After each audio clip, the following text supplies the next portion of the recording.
Doing a little live watch party as the Broncos take on the Bengals. Just got the game pulled up here. 2nd and 6. I missed the first play of the game, but that's all right. Nice little dump off to Audric Estime right there. This is a playoff football game. That's what we got here, folks. We have got a playoff football game. You win and you're in. The matchup does not feel awesome, if I'm being awesome, though. You want to beat the Bengals, you got to be ready to score 30-plus points, because that's what the Bengals do. They score 27, 33, 30, 40, 38. That's what they do. Go back and look at all their games, and Joe Burrow is going to throw for 27 to 30 points per game. So this feels like it's a matchup where the running game be damned. You just got to put up points. Certainly not encouraging the Broncos to give up on the running game, because that's the one thing that has been absolutely destroying this football team is the lack of commitment to it. But I can understand the temptation in a game like this to feel like you got to score on every single possession.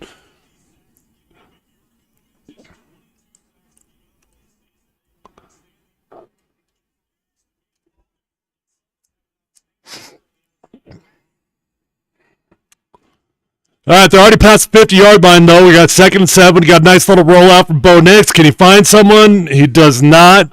Ends up running out of bounds on that one, but 3rd and manageable. So, first key play of the game right now. You want to win football games, you got to win 3rd downs. 3rd and 5 is not ideal, but it's also doable. 3rd and 6 plus is generally where it gets incredibly difficult. 3rd and 5, I expect them to pick it up.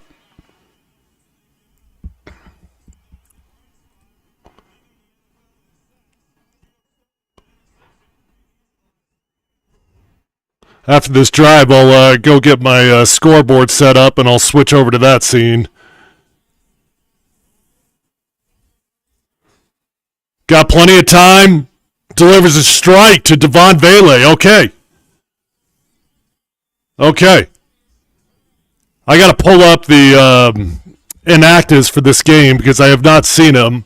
The Broncos did activate David Sills yesterday, which you may remember him from training camp. David Sills ended up having a phenomenal training camp. I don't know if he's active for this game or not, though.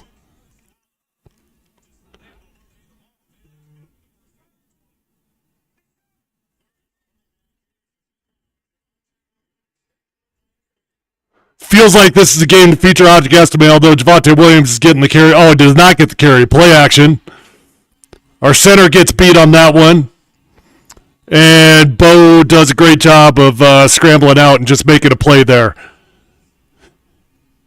You know, Bo is so freaking athletic that you just got to live with this stuff, right? That's a successful football play. You gain 4 or 5 yards, I'm down with it. I don't need Bo to run for 60 to 70 yards every game, but what I would love out of Bo Nix every single game, pick up 2 to 3 first downs with your feet. 2 to 3, that's all I need, and that'll be a serious weapon for the Broncos.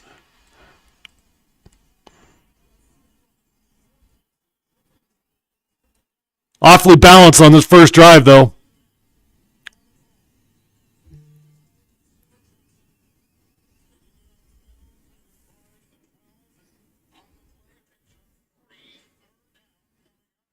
All right, nothing wrong with that run right there, man. It's hard to run the football. Pick up 2 or 3 yards. Got 3rd and short. Exactly what you want. This is a beautiful drive. Really good-looking drive right here. Can't stall out, though. Field goals will not win this game, I promise you.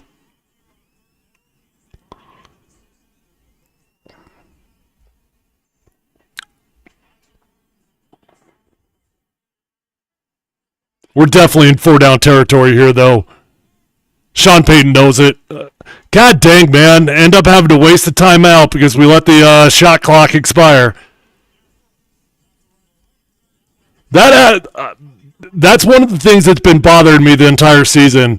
It feels like every game we've got at least 2 or 3 plays that you are on the fringe of getting a flag for that clock expiring.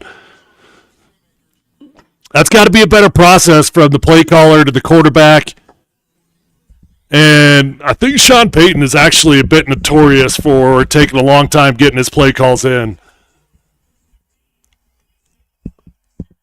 Got a new microphone for you guys. Hopefully it sounds good.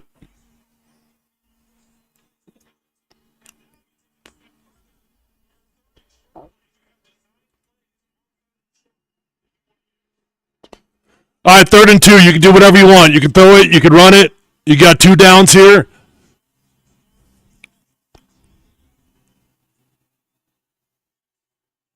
I don't like that, though. I mean, of all the plays, you don't need a shot at the end zone. I don't get that one. We had the stick. I think that was Vele. I'm not sure who ran the stick route there, but we had an option on that one.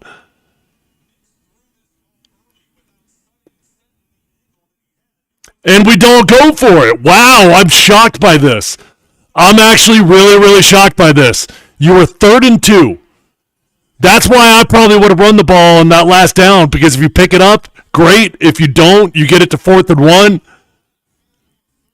Look, that's a good-looking drive, and I guess I understand wanting to walk away with points for sure, making sure you get something, get that taste of success. But I'm telling you, man, this is one of those games that you might have to be recklessly aggressive. Recklessly aggressive.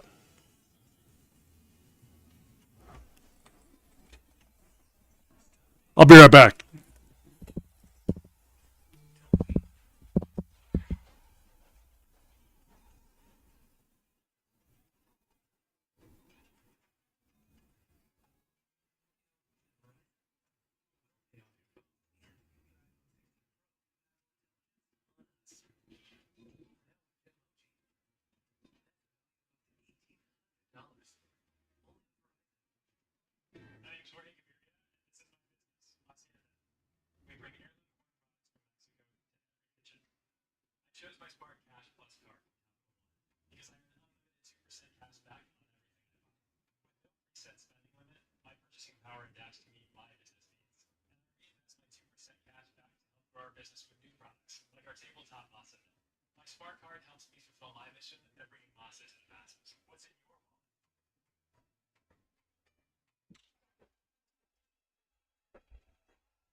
All right.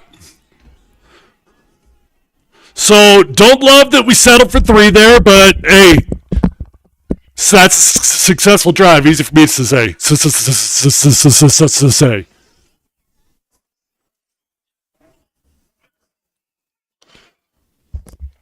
Okay, let me adjust this.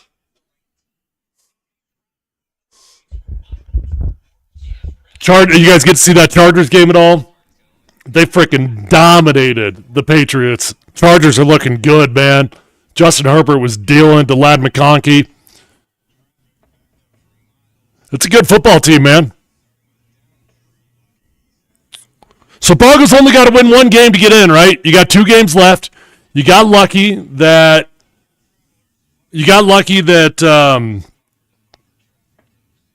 the Chiefs already got the number 1 seed locked up.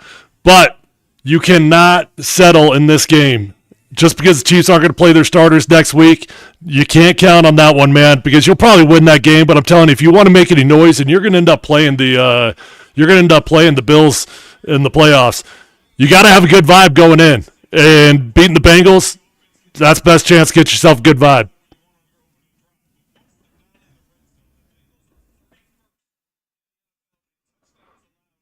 Is my mic peaking too hot?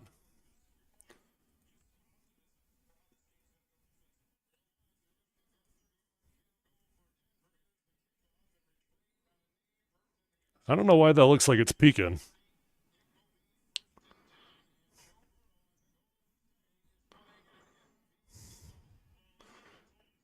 Dude, look at those stats for Joe Burrow. 4,229 yards, 39 touchdowns, 8 interceptions.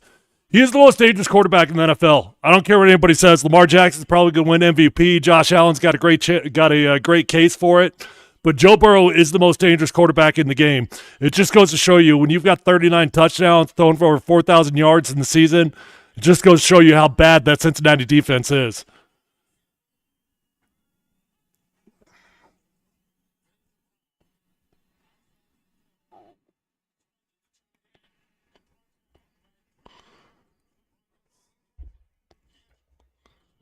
All right, I'm going to get the scoreboard updated here.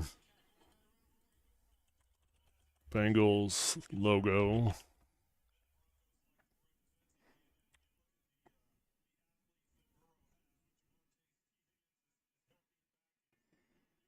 T. Higgins might be an offseason candidate for the Broncos. Probably not, but maybe. Damn. See, this is what I'm worried about, though. This Broncos defense that was once vaunted, top 5 all year long, arguably the best defense in the NFL for the majority of the season. If you look at just the month of December, this once vaunted Denver Broncos defense, 31st out of 32 teams. Second to last defense in the entire NFL in the month of December. Now, that was with Riley Moss out. And apparently losing Riley Moss means he's like the most important player on the entire football team because they fell apart without him. He's back, and hopefully that allows Vance Joseph to kind of go back to the basics of what they've done. The DNA of this defense has been man coverage and heavy blitz. When Riley Moss was out, they went to a lot of zone drops. They went to a lot of zone coverage. They were doing things that apparently guys just weren't comfortable with. Levi Wallace ends up playing a lot. Levi gets cut because of his performance and when he was filling in relief for Riley Moss. We got Riley back, so hopefully that means this defense can get back to the DNA of what they really are.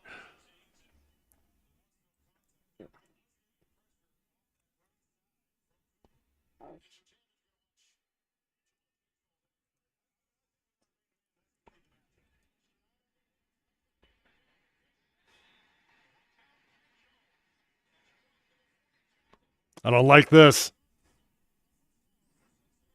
That's too easy right there. Too freaking easy.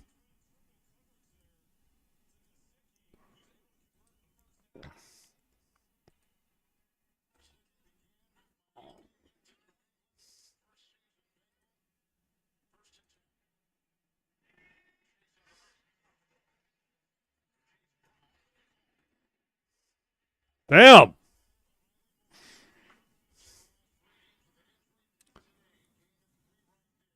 It's hard to believe that a corner could be that important to a football team, but apparently Riley Moss is that important. He's been tremendous, man.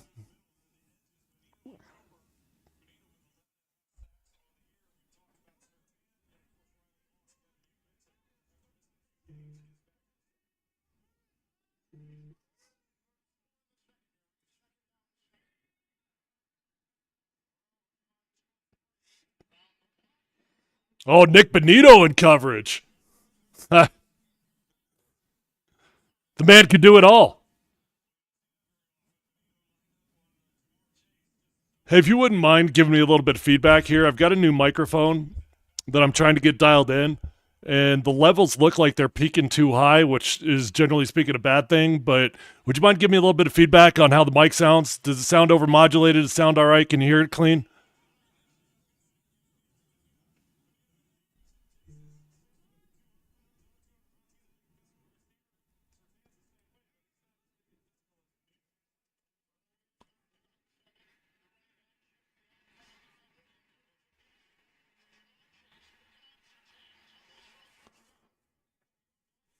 Well,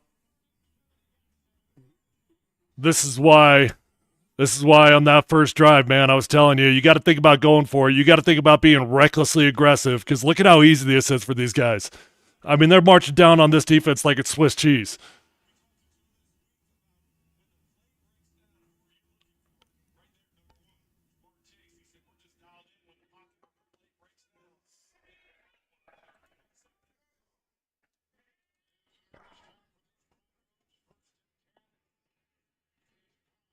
Ooh, nice job from Riley Moss right there in the run support.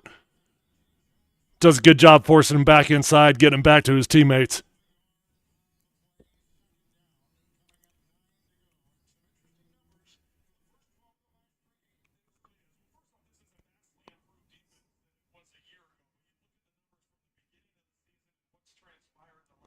Yeah, they're just showing the last 3 games. So what I was talking about for the month of December. Pretty insane. I didn't love the way that Vance Joseph was talking about it this week. He was like, when you get to the end of the season, it's tough to play defense. Everybody knows your warts. Well, you know what? How about the offense's warts? I love Vance, don't get me wrong. I hope Vance Joseph sticks around here for a long time, but kind of had a bit of a defeated mindset when he was speaking to the media this week.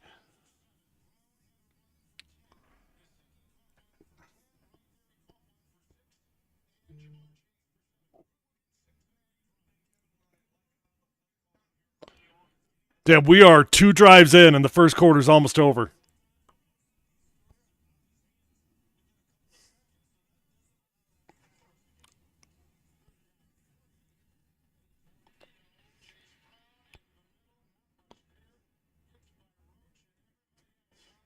All right, well, you got the stop on 3rd down, so now it's 4th down. We'll see what the Bengals do.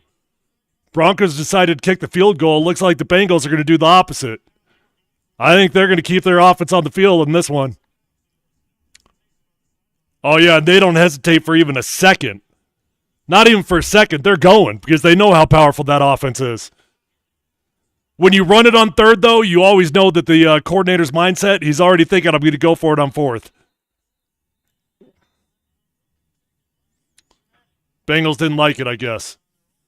We'll see if they reanalyze this. Think about kicking the field goal. I doubt it, though. I highly doubt it.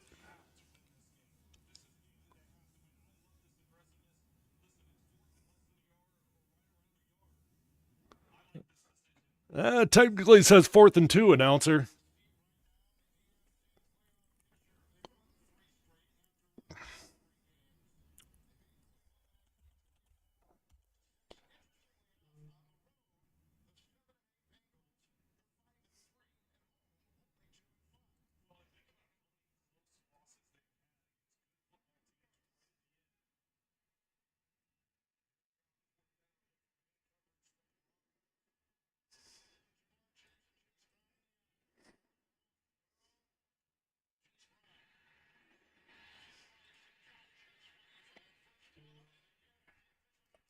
Okay. All right. I think we got this right here. I don't think he got that thing. I don't even think that's even close. Yeah, they're spotting that thing. That thing's a full yard short. All right, well, that was huge, man. Bengals are marching to the east. You end up getting the stop on 4th down. That's freaking huge.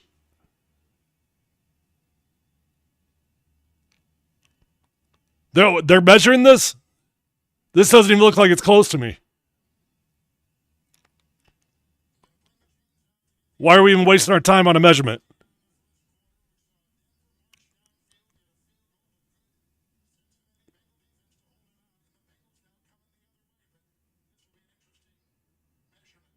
All right, let's go.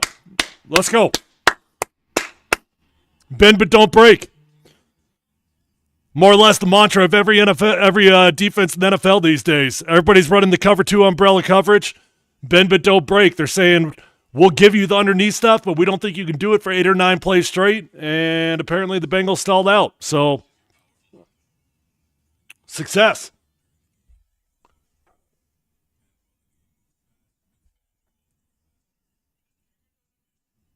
Okay.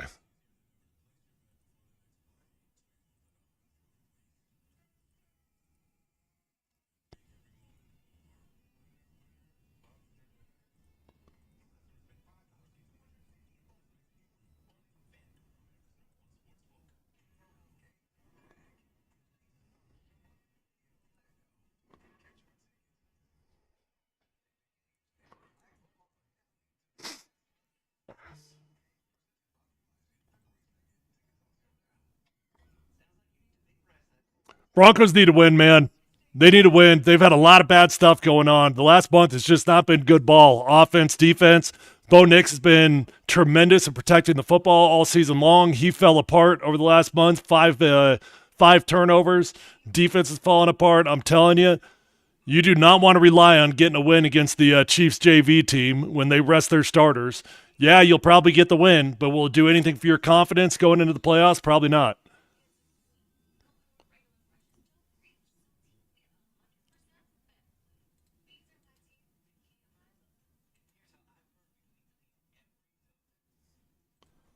Okay.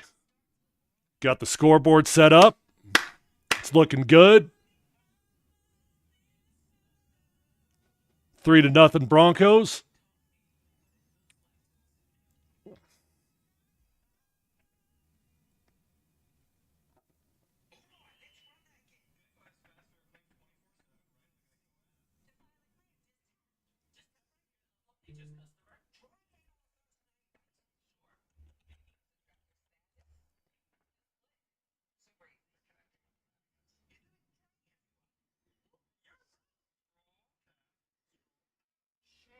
All right, so a little bit earlier, I was saying I need to look at the Broncos inactives. So the inactives for this game, you got Zach Wilson, Blake Watson, which is interesting. Blake Watson's an inactive. I actually thought Blake Watson was going to be part of the rotation this week. He got 4 carries last week. It wasn't a ton of yardage, but I thought he looked kind of fresh. Matt Henningsen's out. David Sills, the guy that they just put on the 53, he's out. Lavelle Bailey, Frank Crum, and Uwazurki Ioma. Broncos are as healthy as it gets for this late in the season, though, so that's the good news.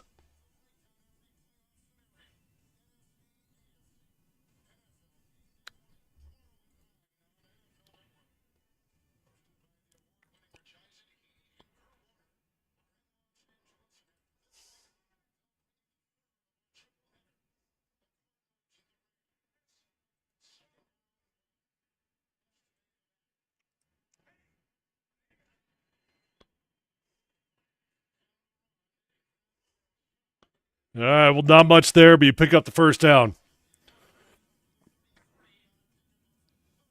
Sean Payton decides to keep it safe on 2nd and short there. That's generally speaking one of the best opportunities you get in any game to take a shot down the field, to go play action, heavy shot down the field. It's a run situation. Everybody's thinking run, and you've also got the extra down if you don't connect on the deep pass. Sean Payton decides not to take a shot, though.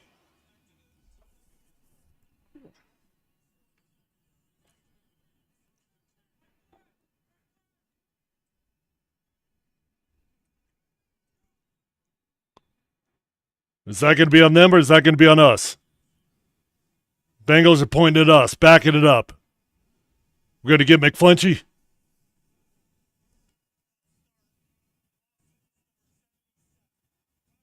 Quinn Miners. You don't see Quinn Miners get the false starts all too often. Is Quinn Miners, is he got like a, is that supposed to look like a honeycomb on his arm? What is that tattoo? Is that a honeycomb?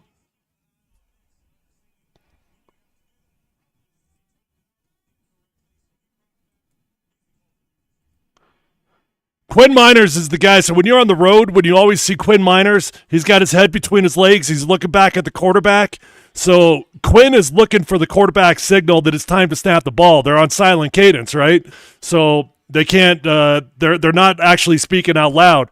So Bo Nix will give the sign to Quinn Miners.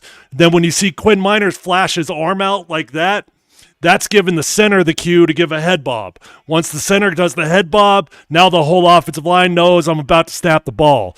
But Quinn Miners is the one that starts the process, and that's why he's always looking back at the quarterback when they're on the road.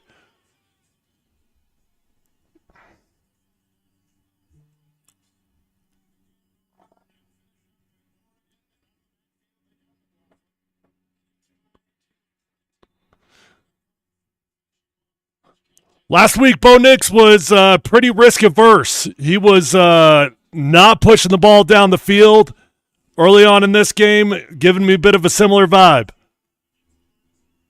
They're going no huddle on 3rd and 8, though. I don't mind it. I kind of like it. Don't let the Bengals sub.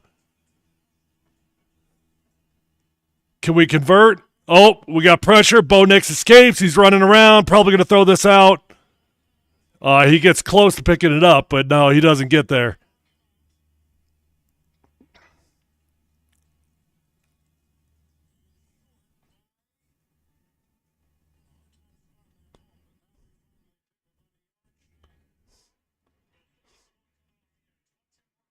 Bo didn't have to do this. Bo did not have to do that, man.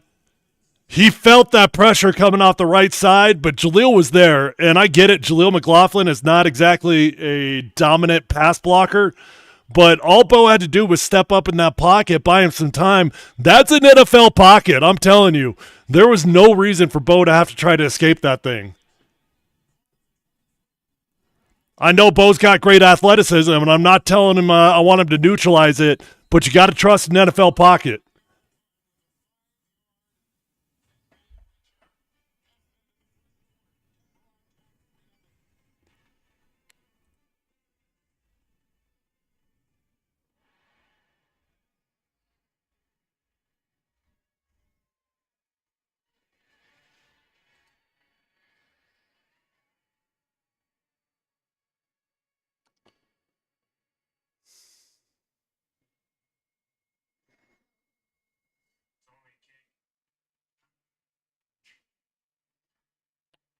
Bo's been doing a lot better with that of late, but he's still a young QB. And when you're a young QB, you got athleticism. The tendency is you want to escape the pocket. I get it.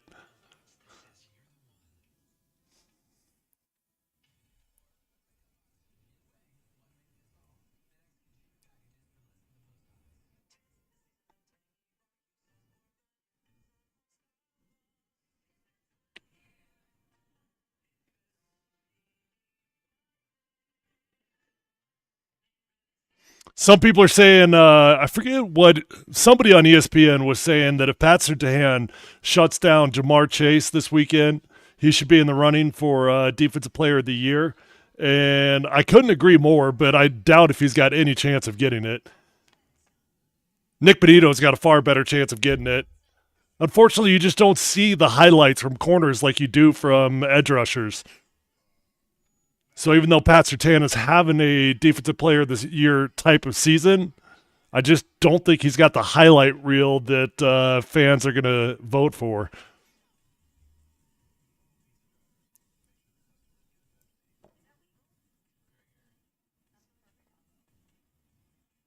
Another dude that you got to keep an eye on for the Bengals on defense. We know the offensive weapons for the Bengals. We know Joe Burrow. We know Jamar Chase. We know T. Higgins. We know they've got a tight end.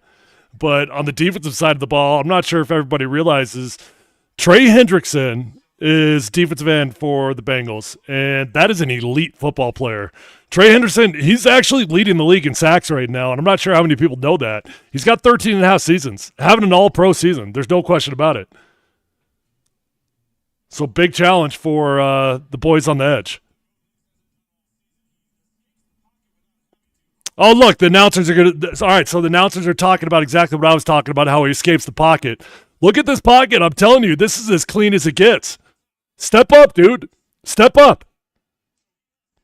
He feels that right there, and maybe he just doesn't trust Jaleel McLaughlin, but that's a beautiful pocket. It's almost like I know what I'm talking about.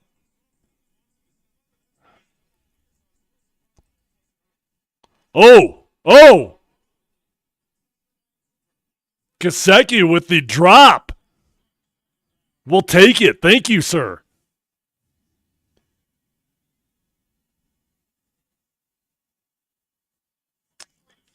Cody Barton got it tipped. I think Cody just deflected that thing just enough to mess him up.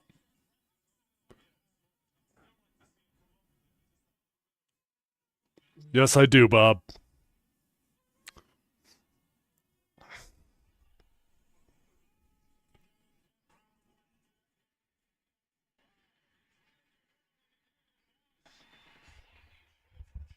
Damn. Riley Moss get banged up on that? Keep an eye on that. He does take a shot to the head. He looked a little bit woozy. I'm a little bit surprised that the NFL spotters didn't call down, make him go over to the blue tent. He definitely looks like he's a bit woozy.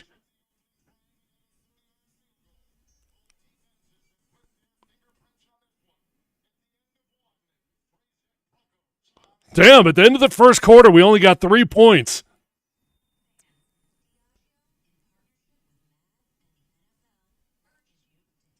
I would have thought we'd be about 14-10. No, that's too much.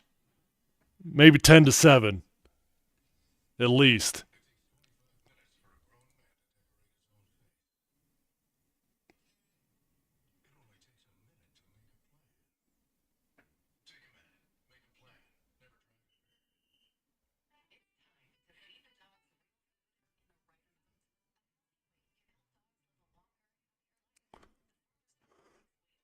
Broncos' offensive line's been tremendous this year, man.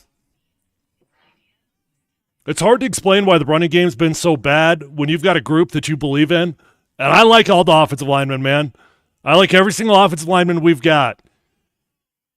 They've been fantastic in pass protection. They've kept Bo Nix clean all year long. I honestly think the running game, it's been as much on the wide receivers and it's been as much on Sean Payton as it's been on anybody else. Everybody talks about the running backs. They talk about the offensive line. I do the all-22 breakdowns. And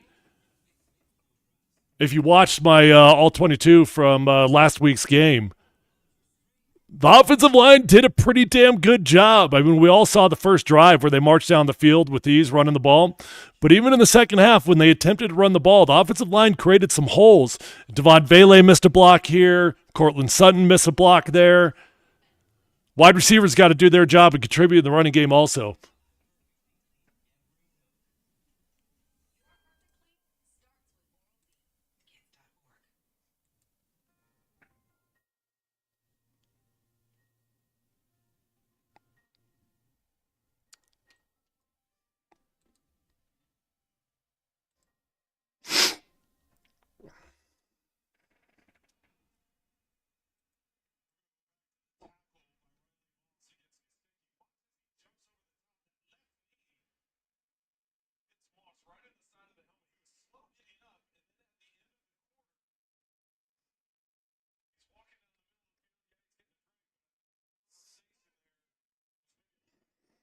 All right, so a bit of first quarter recap here. Jaleel McLaughlin's the one that got it going early in that first drive with that 12-yard gain.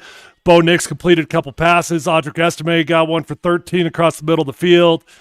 And Broncos had a beautiful drive that stalled out. If you guys happen to miss the first drive of the game, Broncos had a beautiful drive that stalled out. They ended up settling for 3 points, even though they were low in the red zone, and it was 4th and 2. I thought the Broncos would go for it.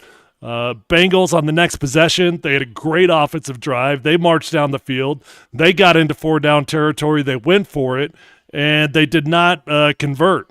So early on, this has been a battle of defenses, actually.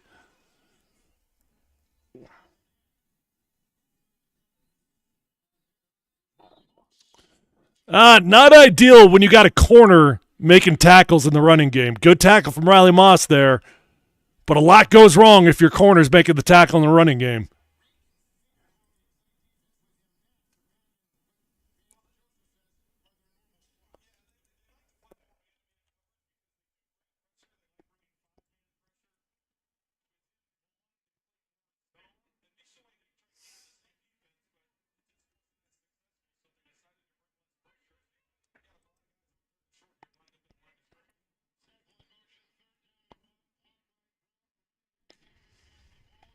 Well, that was too easy.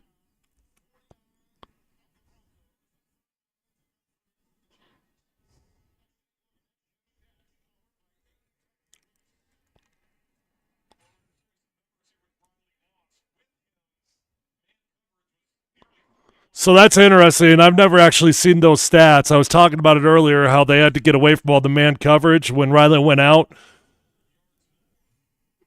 That's pretty fascinating. So only 30% of the time without Riley, they went man.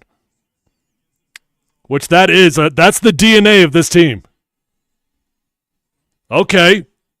Okay, Zach Allen. Zach Allen's another dude that should be in the running for Defensive Player of the Year, and I'm not even kidding you. What Zach Allen's been doing from the interior defensive lineman, dude, guys like that don't get after QBs like Zach Allen does. There was a point I think it was about halfway through the year that Zach Allen was actually leading the NFL in pressures and hits.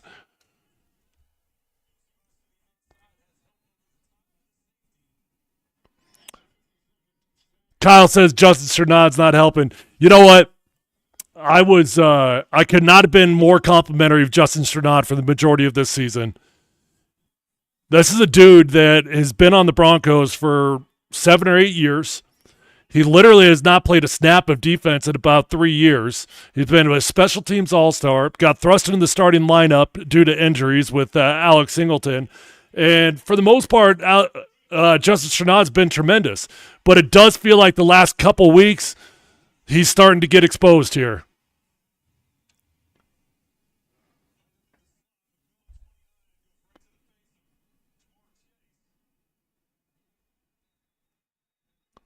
Is ref Tom Brady becoming an issue? I'm not sure I get it. I'm a little bit slow, folks.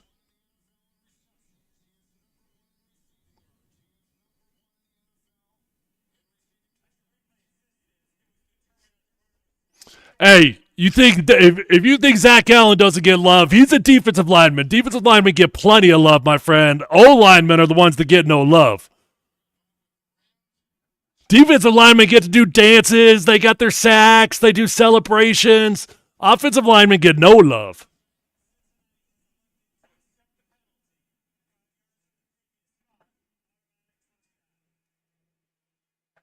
Yeah, Sternad's been around a long time, man.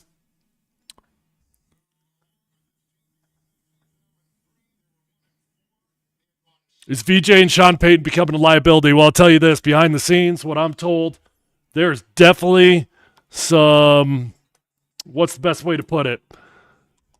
I guess there's a bit of discomfort behind the scenes between those two guys right now. Seems like there's some animosity brewing from what I've been told.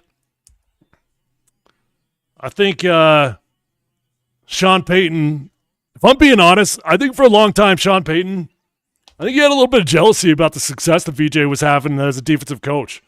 Sean's the guy. He's an offensive genius, you know?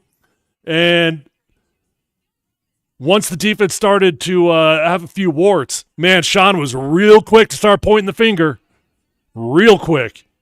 You listen to the pressers over the last couple of weeks, and Sean Payton's been almost directly challenging Vance Joseph. No, this is not a must-win for the future of Sean Payton. Sean Payton's job is as secure as it possibly gets.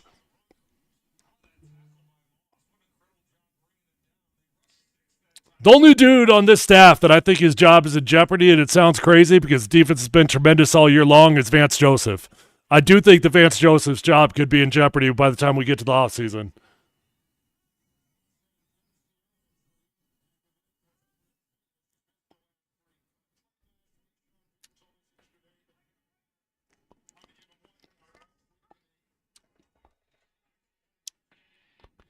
Viper.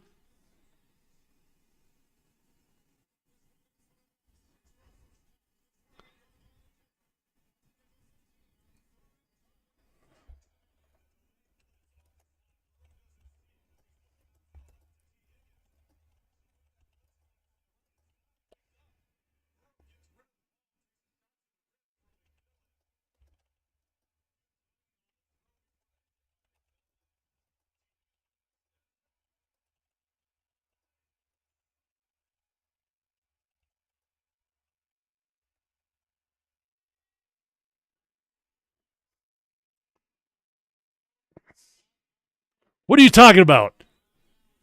Daniel, what are you talking about? Rumors Nuggets are expected to fire Mike Malone. Mike Malone ain't getting fired. There might be a trade. Michael Porter Jr. might be getting traded. Now, that definitely might happen. I'd love to see where's that rumor coming from. And I'll tell you this about Stan Kroenke. I technically work for Stan Kroenke. He owns Altitude Sports Radio. That dude is a loyal son of a gun. Through all the TV drama, all the years that we didn't have our broadcasts on TV, all the people that were more or less out of work for years. That dude didn't fire one single soul, not one single layoff. And if you look at the stability he's had with his coaches, find me the last coach that Stan Kroenke that he fired. Whether it's the Rams in the NFL, Nuggets, Avalanche, maybe the Arsenal. I think there's been some changes over there. But my point is, that dude believes in stability.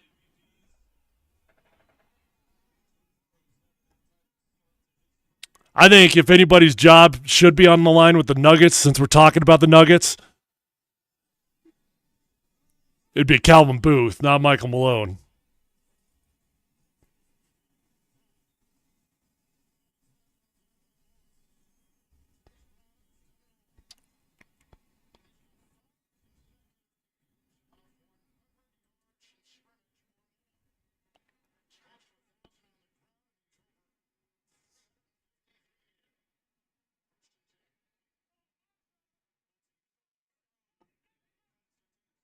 Hey, I don't disagree about the Nuggets, though, Daniel. Anyways, I got to focus on this game. The Bengals are about to score. Nuggets got problems. They got lots of problems. So does the Denver Broncos defense.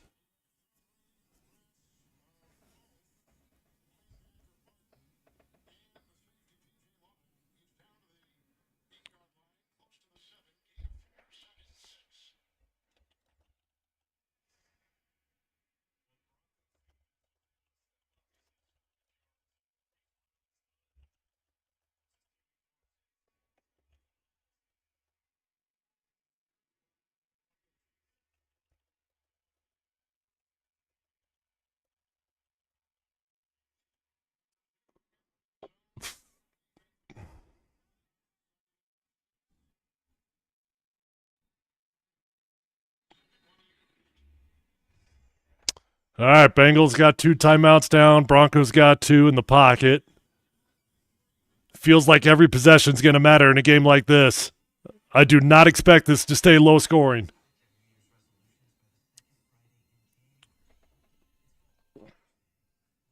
Daniel says VJ's getting out coached again. I like Vance Joseph, and it was just about 4 weeks ago that he was on the fast track to becoming a head coach again. That conversation's over. He definitely will not be a head coach again next year, although he might be on the circuit. You never know. I think he's deserving of getting another chance as a head coach sometime, but the way the season has regressed, I'd be shocked if it's next year.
Oh, damn, I didn't realize my TV audio was on. Were you guys listening to my TV audio that whole time?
If Josh McDaniels could get a second chance, Josh McDaniels got like 5 chances.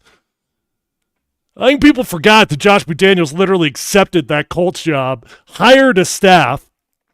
People moved cities, they moved their families and kids, and then he abandoned that new staff and said, nah, you know what? I'm actually not going to take this job after all.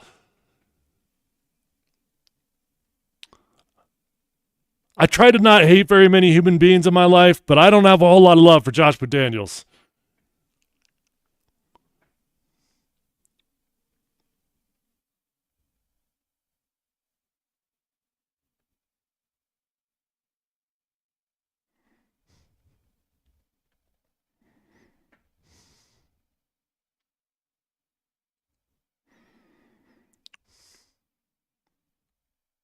Come on. Get big. Get big, boys. Get big.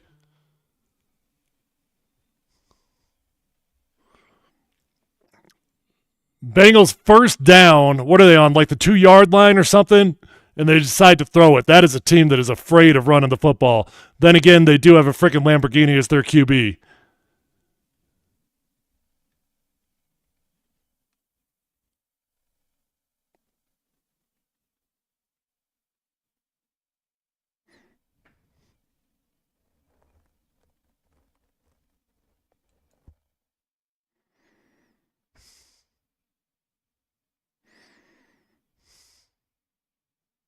And now they run the ball and they get backed up.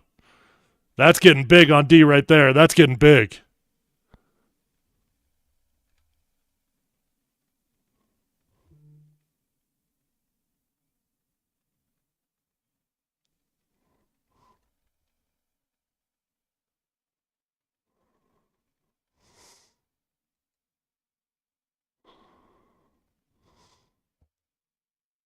All right, 3rd and goal. Let's go.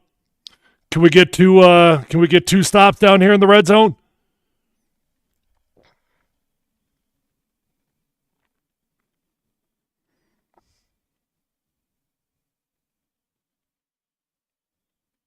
Oh! Oh! Okay. Jamar Chase with the drop. Thank you, sir. May I have another? Now what do they do? They went for it the first time when they had a 4th down situation. What do they do here?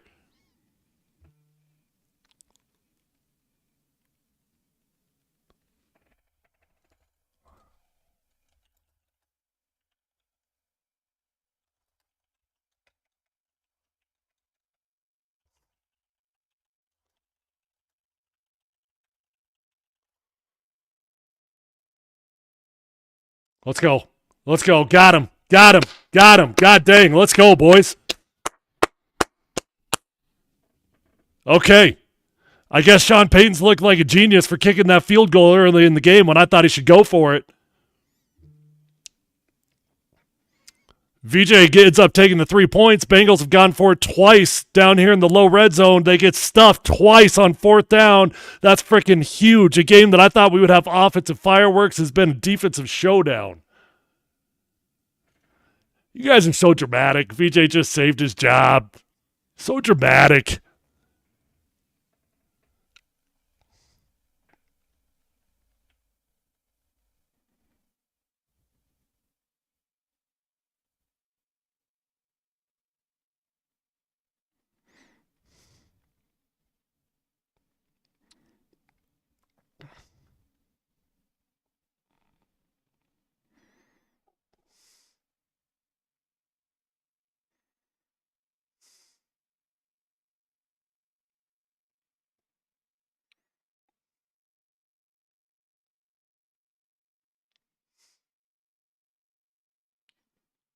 Shut up, Mahomes.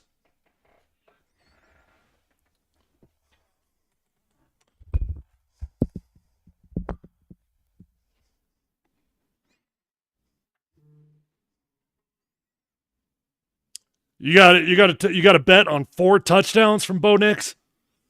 Seems a little bit aggressive there, buddy.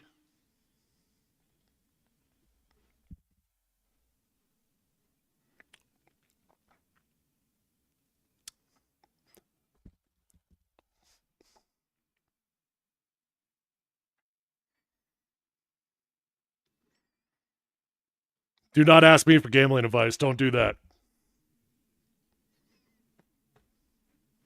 Ask Bob.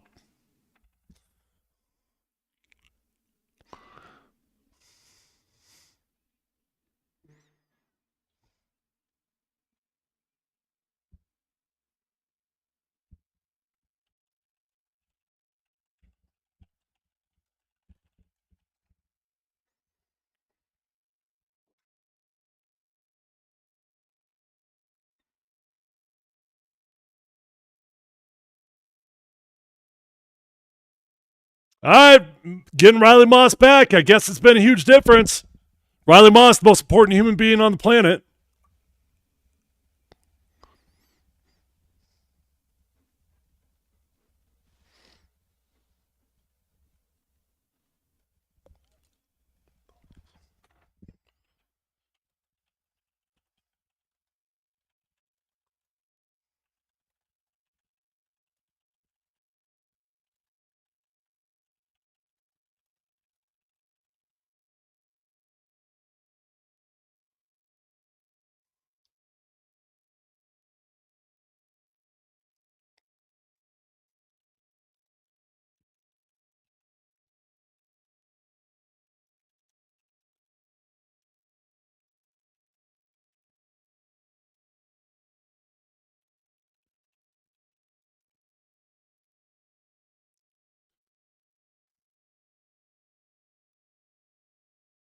Tips and overthrows, got to get those.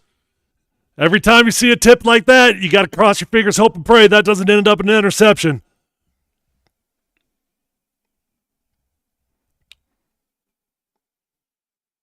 Damn, he could have just caught that sucker. I don't know why he batted it. Did you see that? He just batted that.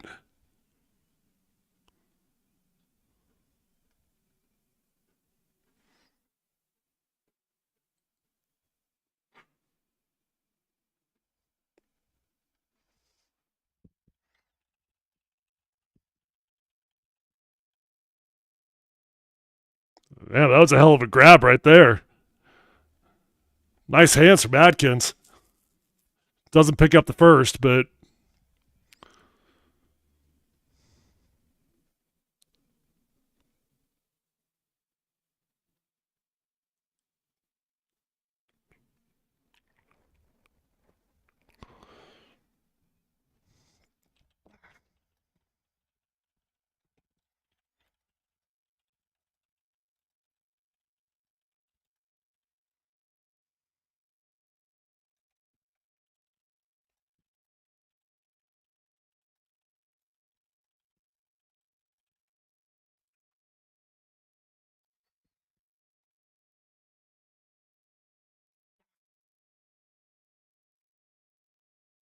well, he's got good field position. He's going to pop at some point, boys. He's going to pop, I promise you.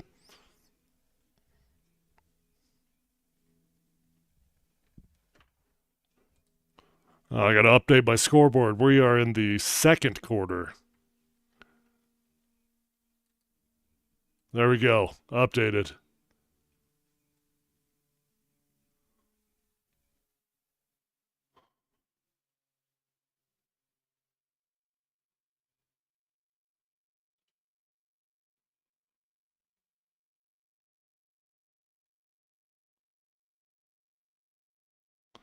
The Sean Payton special, the 3-and-out punt.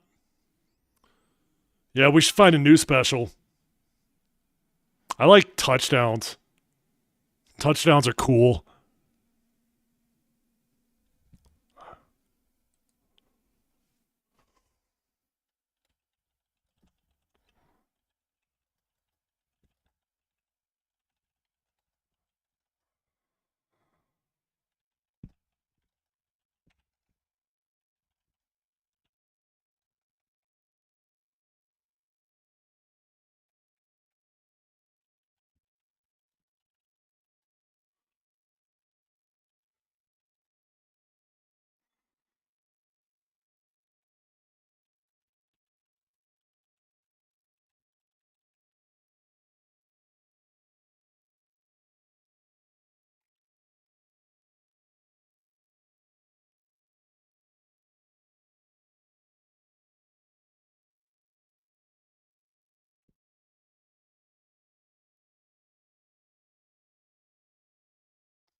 Daniel asks, sorry, I didn't see your text there, buddy. Daniel asks, has Sean Payton's play calling has been a massive issue for this offense? The lack of the commitment to the running game has been a massive issue for this offense. Last week, Sean Payton had it literally written on his play sheet, run the ball. And apparently on the other side of that play sheet, it must have said throw the ball because we kept looking to the side that said run the ball, and Sean wasn't looking at it. I like Sean Payton as a play caller, and I actually think for the most part, he's designed a passing game that has allowed Bo Nix to be very successful as a rookie. But I cannot explain for the life of me why he is so committed to throwing the ball as much as he is with the rookie quarterback. He has got to get back to the basics with running the ball.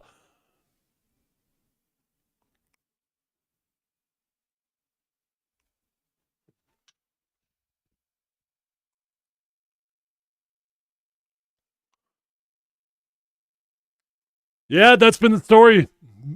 B, that's been the story a lot this year. Missed opportunities, sudden change is your opportunity to seize momentum, right? Sudden change would be a fourth down stop, even when it's in your when you're backed up. That's sudden change. That's an opportunity to seize the momentum. And when you don't seize momentum on sudden change, you got to ask yourself, how many more opportunities are you going to get throughout the game?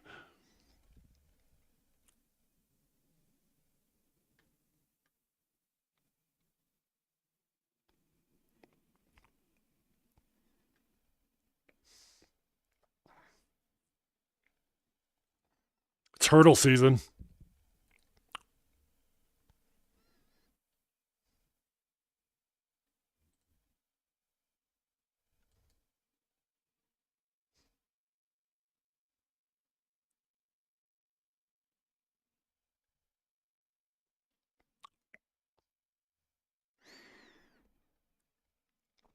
Herbert.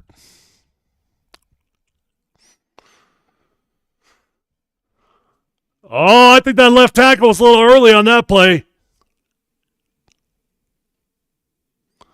Hey, I'm happy with our defense so far. What's the flag?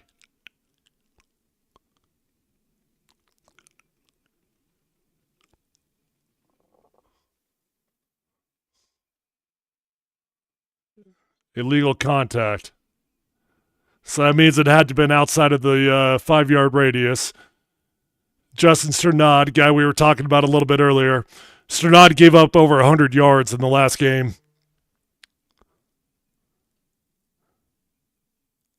Yeah, I guess that's illegal contact, but that's a little bit soft if you ask me.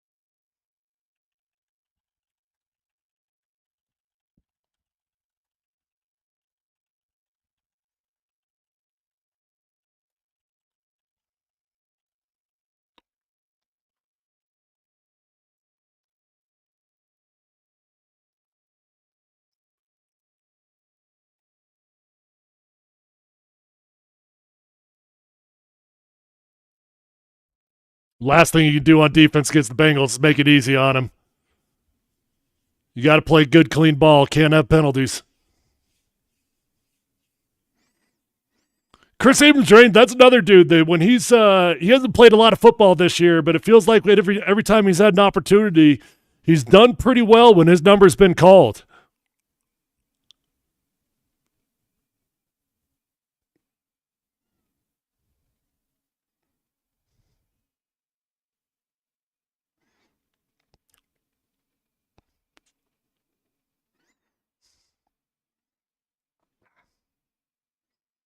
Jamar's got a couple on our guy Pat Surtain already in this game. He's going to get his, though, man. It's just all about minimizing the yards after the catch with Jamar Chase. I mean, that's pretty decent coverage, quite frankly. Maybe arguably a slight push off from Jamar Chase.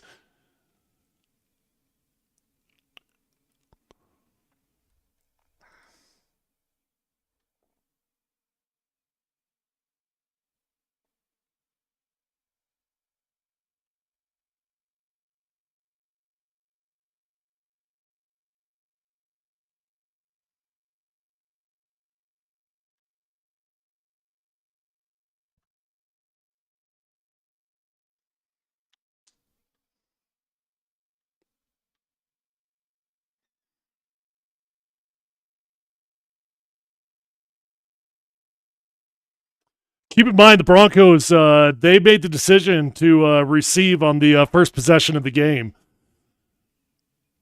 A little bit of a gutsy decision there. 9 out of 10 times coaches will defer in the NFL because one of the most effective weapons you've got in the game is the double score. So if you get a score at the end of halftime, you get the ball back after halftime, get a score then. The stats say that like 85% of the time, if you accomplish the double score, you're going to win a football game. So that's why most coaches defer, but Sean Payton decided he wanted to take the ball and make a statement in this game. They settled for 3. And so far, that's the only points of the game.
All right, we'll see if they can pull off a miracle, keep the Bengals out of the end zone for the third time in this game.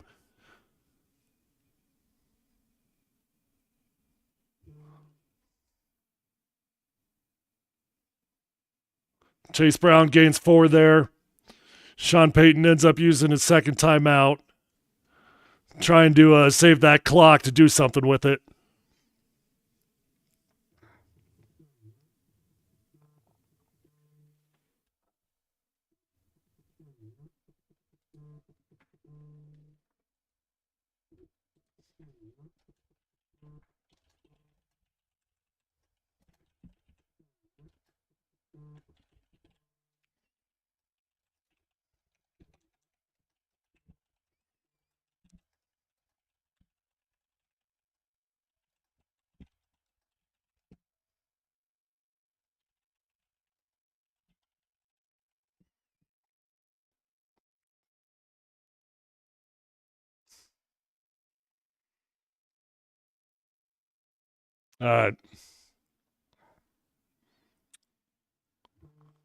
They're going wide, spreading it out down there in the lower end zone.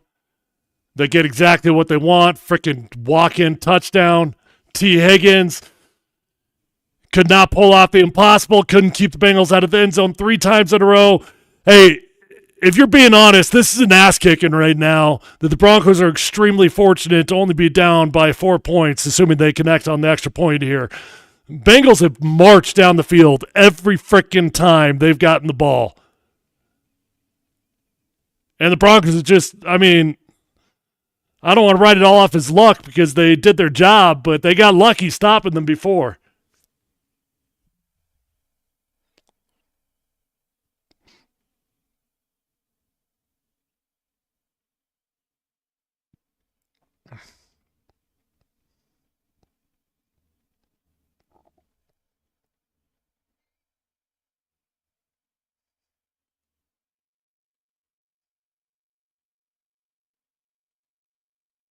Seven three. I'm going to pull up the box score because I'm actually really fascinated what the yardage is for the Bengals already because it feels like they got to have a lot.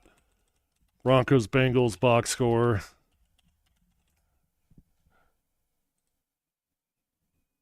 Yeah. Joe Burrow's currently, first off, he's already thrown the ball 20 times, which is insane. He's 15 of 20, 121 yards, 1 touchdown.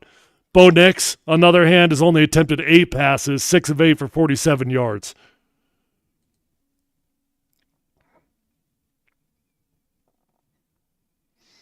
Yeah, Bengals already got 162 yards of total offense.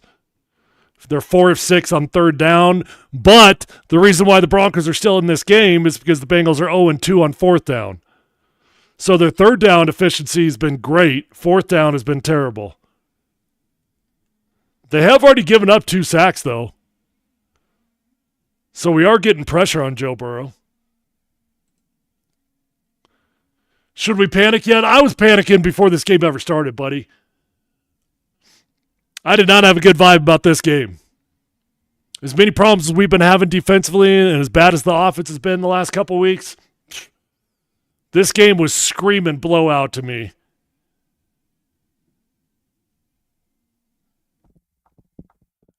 Which, quite frankly, if you get blown out by the Bengals, I know you're going to go up against the JV squad against the Chiefs next week because they're not going to play their starters. I wouldn't be shocked if the Broncos found a way to lose 3 straight games. Because there's just not been a lot of good mojo, man. I was on a team my rookie year when I was playing for the Broncos in the exact same situation as this team. We had 3 games left. All we needed to do was win 1 game, and we were in the playoffs. We lost all 3. Final game of the season was out in San Diego. We played the Chargers. We got smoked. Lost like 52-20 or something.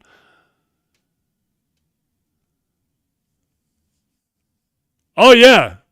First off, I guess you're a Bengals fan. Bolt Deadpool, whoever you are.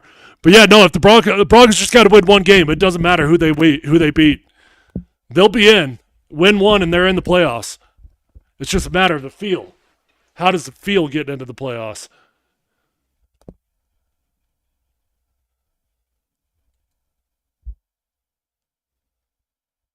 I do think they probably beat the JV squad for the Chiefs next week, but I've just been in this situation. Once you feel the stress of it start accumulating, oh man, you can feel it. Buttholes get a little bit tight. Stress gets higher. Oh, you're the Chargers fan. I remember you.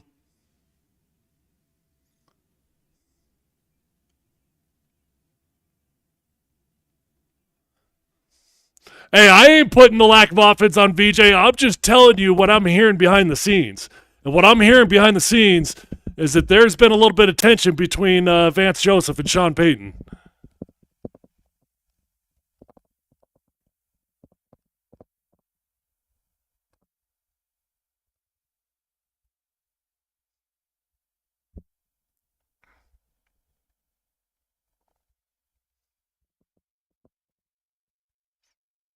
All right, this is a big drive, man. Big drive. Get something out of this. You got to go into halftime because the Bengals get the ball back. Good protection. Bo's going to take off. That's good. Get out of bounds. Okay. You still got a timeout in the bag. You're about at the 50-yard line, give or take. You're two decent plays away from at least walking away with 3 points out of this drive.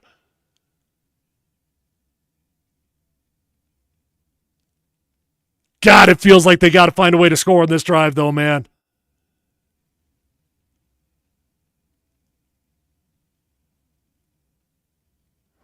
Yeah, you've got zero chance of drafting Shedeur Sanders. Broncos will be drafted in the 20s. Bubble screen, nothing there. Damn, that's going to eat up a lot of clock, too.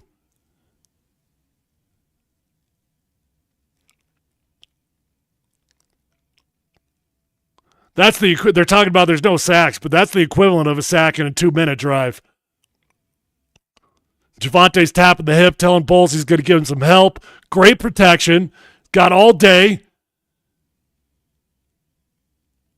All right. Oh, man. I think you think about calling timeout here. I would think about it. They're not doing it. A lot of time's going to click off here.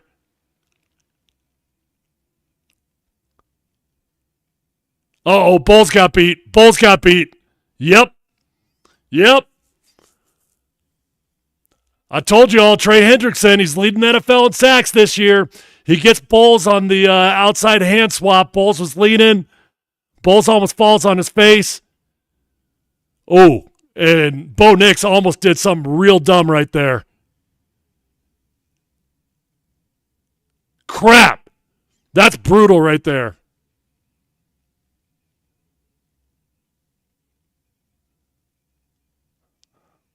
I mean, I get you're ticked off at Sean. I don't know what you're mad about him on that one, though. Players got to make plays. Bull's got to do his job. The play before that, I don't know if you guys are watching Javonte Williams, but he comes out of the backfield and he sets up right behind Bull's hip. And he ends up tapping Bulls on the hip to let him know, hey, man, I'm here to help you. I got the outside. The next play, Bulls ended up one-on-one on Trey Hendrickson. And Bulls gets paid a lot of money in this league, and he's a good tackle. He is. He's a lot better than most fans would realize. But he got beat by the best pass rusher in the NFL as of today, or at least the dude with the most sacks.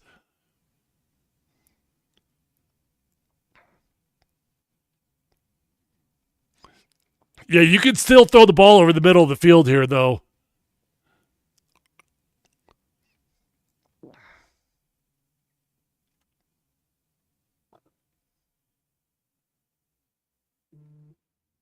And I actually bet they do go for the middle of the field. Come on, Bo. Come on, Bo. God dang it, Bo. What are you doing, man?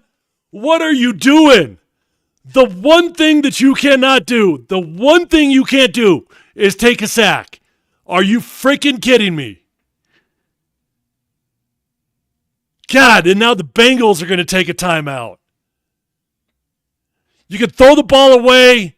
You can do anything. You can't take a freaking sack, dude. And now all you guys are panicking, and I get it. You guys are all accepting defeat. I'll try to be the calming presence here. If you tell me we're going into halftime only down by 4 points, I'd feel pretty good. But the vibe of the game does not feel like a game that you're only down by 4. That was a huge, huge rookie mistake by Bo Nix. Huge.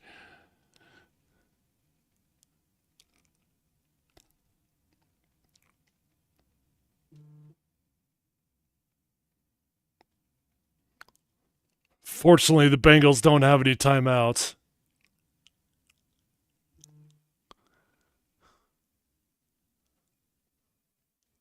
Damn.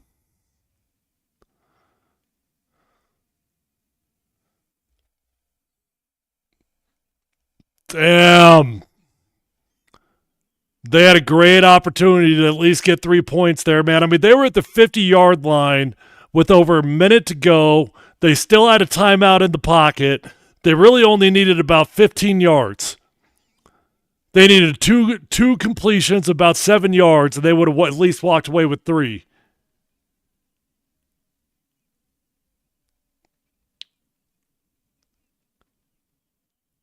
Zach Taylor's looking all depressed over there, but his team's actually kicking our ass.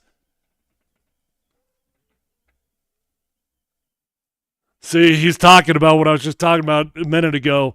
Now they got the opportunity to get the 2-score lead. Broncos are not built to play from behind. All right, before I take a halftime break here. So total stats for the first half. The Bengals ended up with 162 yards of offense. Broncos had 102. Joe Burrow's killing us in the air. He's already got 117 in the air. He's 4 of 6 on third down, so they've been tremendous on third down efficiency. Broncos are only in this game because the Bengals went for it twice on fourth down in the lower red zone, and Broncos were able to stop them. But on the other side, you look at what the Broncos are doing offensively, and they're just struggling. The two most important stats in any football game. Number 1, the turnover margin. Number 2 is third down efficiency. The Bengals are 4 and 6 on third down. The Broncos are 1 and 5. You can't win ball games doing that. You won't do it. Broncos only have 24 total plays of offense, but each team have given up a couple sacks. Broncos also got 4 penalties, which is hurting them. The Bengals have got 0 penalties. And then you look at the time of possession, and the Bengals have got the ball for 17 minutes, 42 seconds. Broncos have only had it for 12 minutes. Jalil's looked good on a couple of his carries. He's only touched the ball twice, but he's got 21 yards. So he's averaging 10.5 yards every time he touches the ball. Bo Nix has picked up 17 yards on the ground, and Audric Estime's got 4 carries for 9 yards. We got to get the ball into Jaleel McLaughlin's hands more often. It's going to be so tempting for Sean Payton to abandon the running game once you get down by 2 scores, but he can't do it, man. He can't do it. I hope he's got it written on his play sheet again. He cannot give up on the running game. I don't care if you get down by 2 scores. 1 of 5 on third down, though. That is an absolute killer.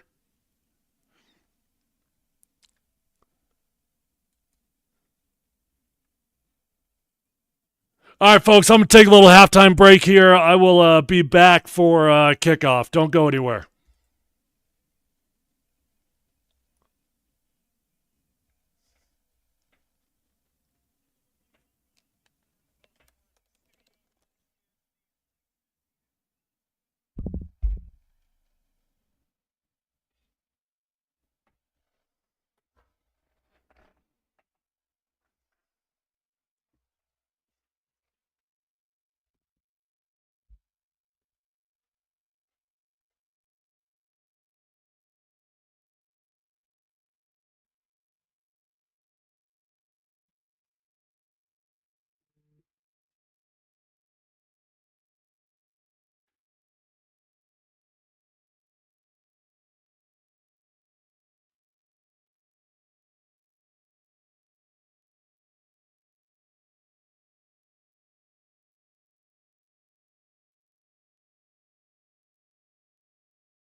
All right, I'm back.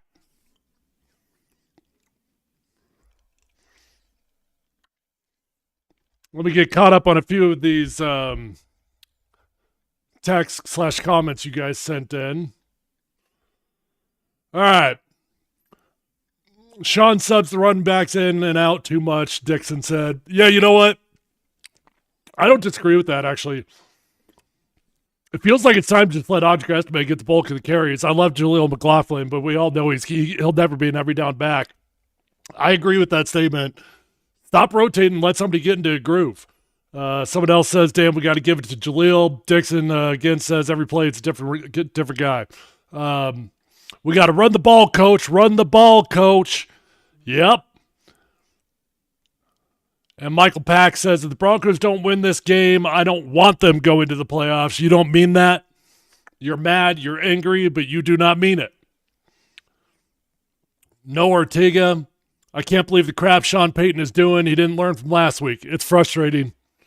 Sean Payton's been in this game way too long to abandon the running game as often as he's done it this year, especially with the rookie quarterback. Sometimes I just think Sean Payton is hell-bent on making us all look at Bo Nix the way that he looks at Bo Nix. And then Caleb said Nix is getting nervous and is trying to play hero ball. We don't have the O-line performance or the wide receivers to do that. Got to play fundamental football. I don't know about the hero ball part, Caleb, but I will say I think it's relatively easy to see when Bo Nix gets rattled. It doesn't take a genius to see it. And it starts with his pocket presence, his confidence in the pocket that's in front of him. He starts scrambling more often. And I actually feel like it's the other way around, though. When Bo Nix gets rattled, I don't think he tries to play hero ball. I think he just takes the safe option every single time.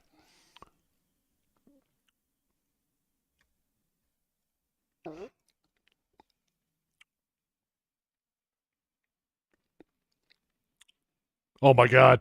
Do we get that? Do we get that? Oh, we got to get that. We got to get that. You got to get that. Shut up. Shut up. They're calling that a completion? If anything, I thought that McMillan had that in his hands. Hold on.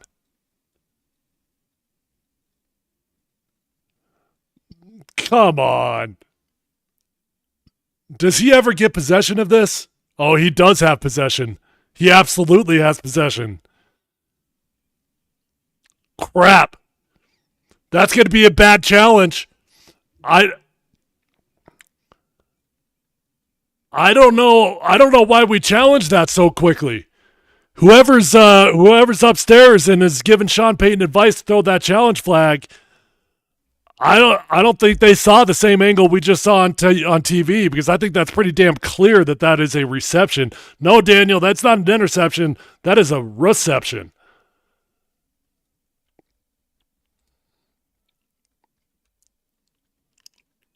That's going to be a wasted challenge and a wasted timeout. God dang. Did he wait for somebody to give him advice on it? He threw that flag quick.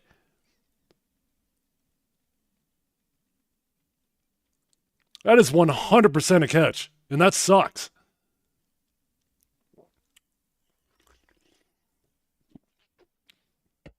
I can tell by the tone of the comments that have been rolling in for the last 30 minutes or so that Broncos country has officially hit panic mode. We're all accustomed to bad things. We're just waiting for bad things to happen. We can't have nice things here in Denver.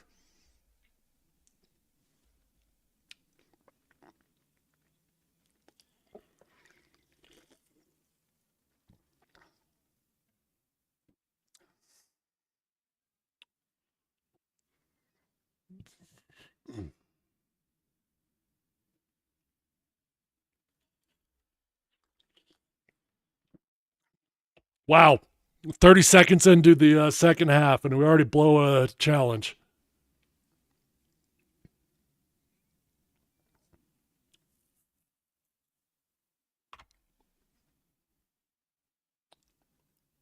Shoot. Be right back again.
All right, what happened? They obviously called it a reception.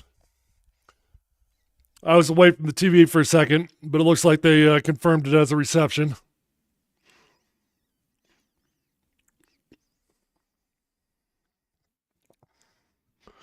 Already down to timeout. Good, great, grand, wonderful.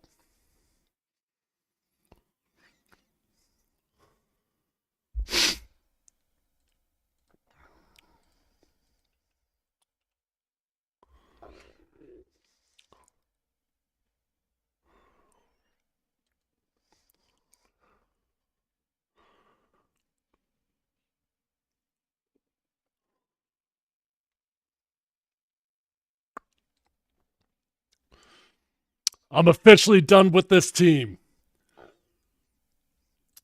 Well, you guys do know we're only down by 4 points, right? I don't know if you guys looked at the scoreboard. We're only down by 4 for now. Give it about 30 seconds. That's probably about to change. Oh, are you way ahead of me? Have they already scored? How could my broadcast be that far behind?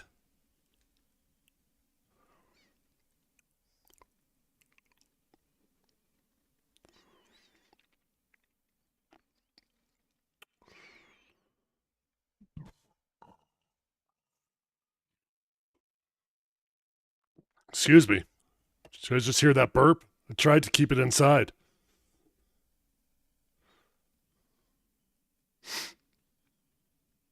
No, they haven't scored. You're just being a Debbie Downer when you said 14-3? We got third down.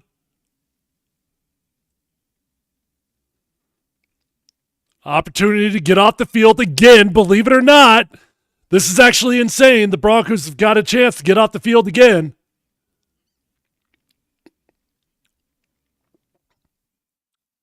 This would be insane if they get off the field again.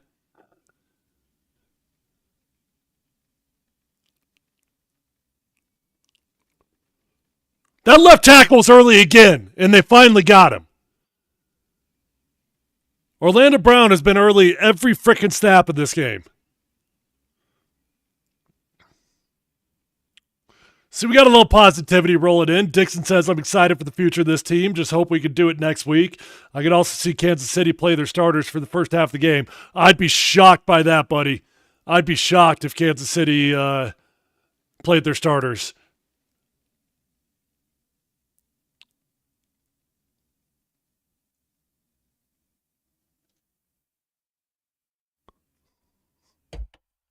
Wow, and Cincinnati ends up wasting a timeout. I don't think they're going to need it at the end of the game like we're going to need it, so it probably doesn't affect them as much.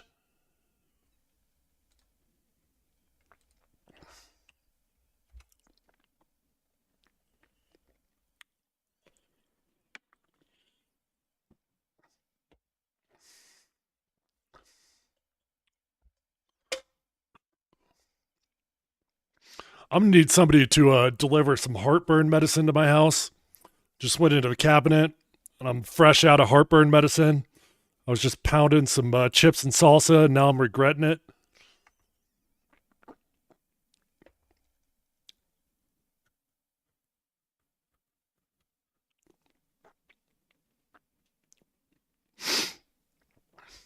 Okay, Sac City. Holy crap, we did it again. God dang. All right, don't get a personal foul, please. Don't give this back to them.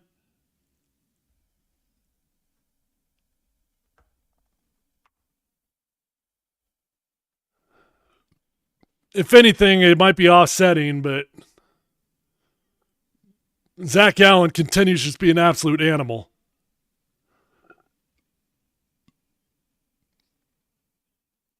Okay.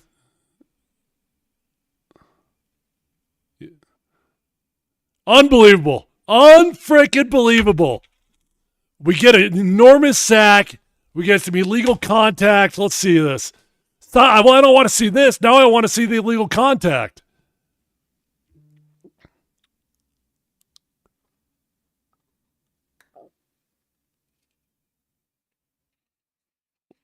Show me the illegal contact.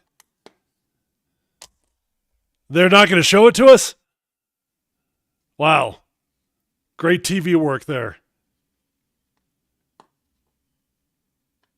Thank you, Justin.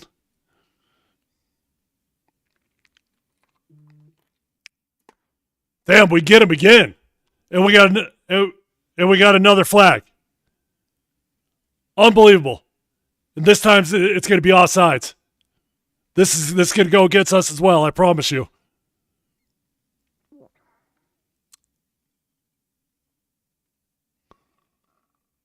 Unbelievable. We are giving it to them. Jeez.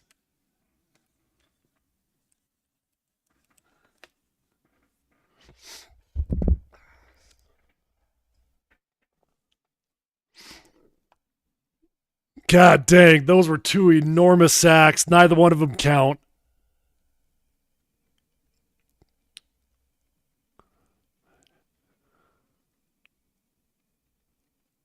Orlando Brown was early again. I swear Orlando Brown was early again on that snap.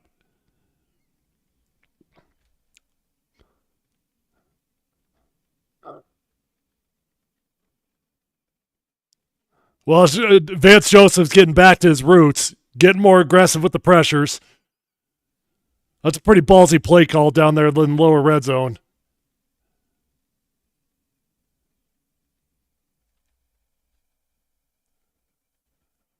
How many freaking opportunities does Cincinnati need to score? It's got all day. Oh. I was a little bit worried they were going to get Riley Moss on that one, too. 3rd and goal. This is unbelievable. How the hell? If we don't win this game, man, I mean, we've gotten every single break.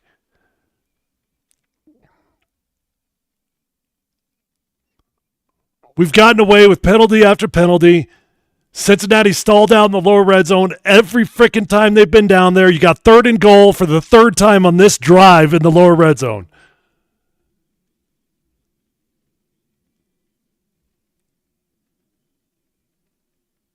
Whoa! Tips and overthrows. We got off the field again. Shut up! Another freaking flag? Shut up! Okay, this one's going against the Bengals, though.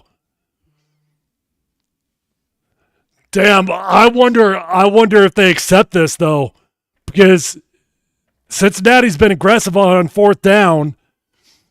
You decline it, they could still go for it on 4th down. I don't think they'll do it. Yeah, and they're not. Damn. Unbelievable. Cincinnati has literally dropped 2 walk-in touchdowns. Jamar Chase dropped one, and then whoever that dum-dum was just dropped another walk-in touchdown. Wow. I don't know if the Broncos can get any more breaks in this game.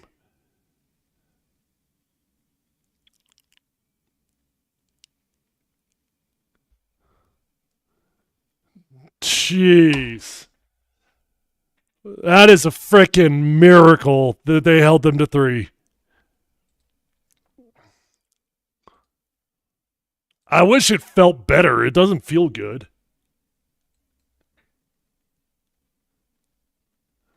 All right, catch up on a few of these texts from you guys. It feels so good to have our defense back on the end of that drive. Don't give up on the team yet. There you go, Caleb. A little hope and positivity there. Directly in front of that from Daniel. Should Vance Joseph not coach anymore? Hey, Vance Joseph might have saved the day with that double A gap blitz. We got a rejoice from Dixon. We got a good call. Another flag. This game is too intense. I've got heartburn also.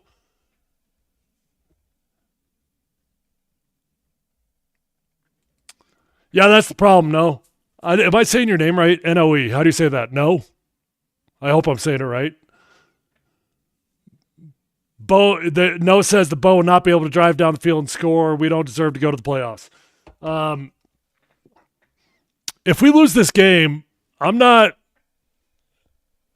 wouldn't entirely disagree with you that we don't deserve to go to the playoffs, but I do think in times like this, you got to take a step back and remember, go back about 12 weeks ago when things felt hopeless for this team. There's been a lot of good stuff that's happened this year, and I'm definitely not a moral victory kind of guy. And if the Broncos miss the playoffs, I'll be flat out pissed. But in the grand picture, in the big picture, if you really took a step back, you said, what were the goals of this season? The real goal was just to identify if Bo Nix could play quarterback for this team. And I think you guys are still feeling optimistic about that. Although it does seem like a lot of you are starting to wave on Bo Nix.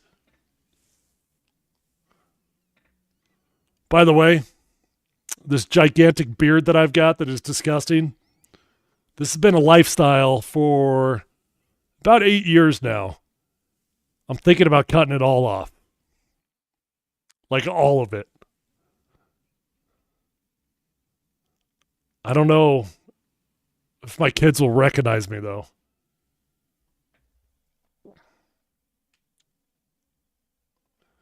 Caleb asked, when our cap space clears at the end of the year, where are you spending the money?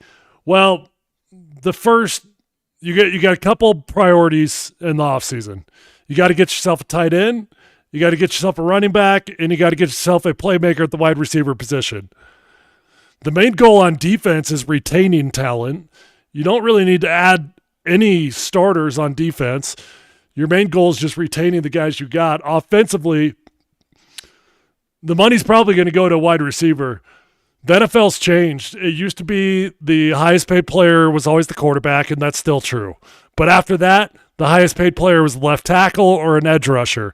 Nowadays, in today's NFL, the second highest paid player on almost every single team is a wide receiver. So I like Courtland Sutton, but I would fully expect the Broncos to go after a top-end wide receiver with the cap space.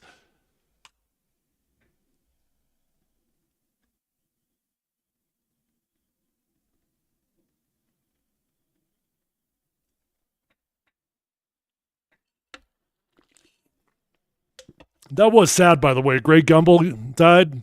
I didn't even know that he was sick.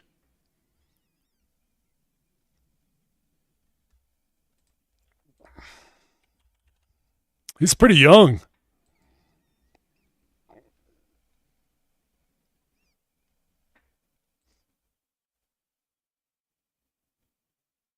There's a good-looking run from Audric Estime. Okay. I'll take that. That's a damn good run. Why don't we try feeding the man? Let's try something radical. Let's try something insane. Let's give the ball to Audric Estime 2 plays in a row.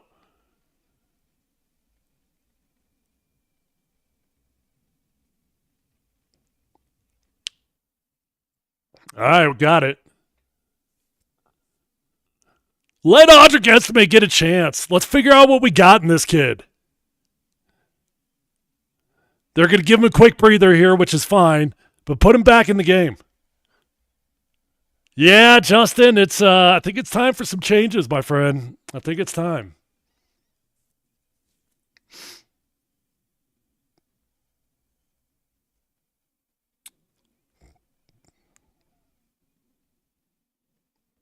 Okay, Jaleel. Okay. That's 2 big runs on this drive. I'm telling you, this Broncos team can run the football. They can. Sean Payton just has to call them.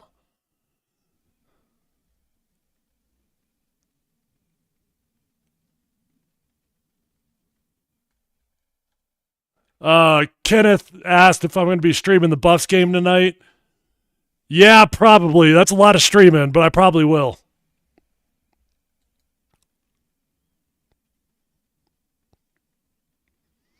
See, and now we try to get tricky. We put Marvin Mims in the backfield. Why? I don't mind putting Marvin Mims in the backfield because of the options it's given us in the passing game. But why right now? When the running game's going well, why do something weird and put a wide receiver back there? Someone explain it to me like I'm 5.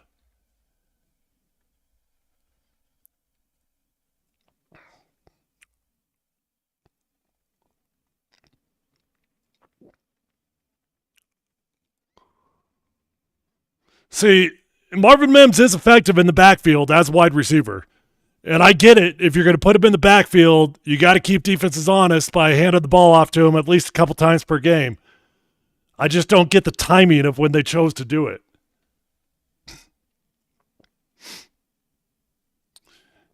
I'll give Marvin Mims credit, though. Ever since Sean Payton started putting him in the backfield, he hasn't necessarily been getting like 8 or 10 catches per game, but he's had 2 or 3 really impactful catches in almost every game.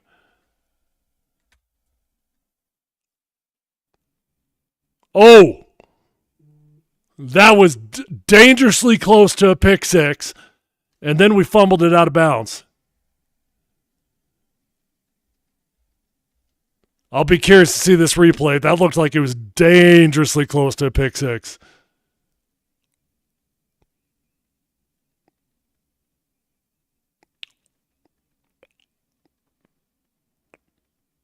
Come on, Mims, you got to hold on to that ball. He didn't even take a shot. He didn't even take a shot to the ball. He's got to hold on to that.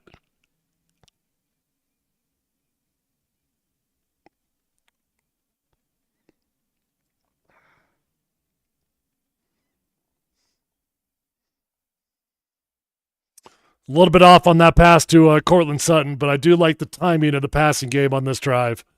Everything is real quick hitting.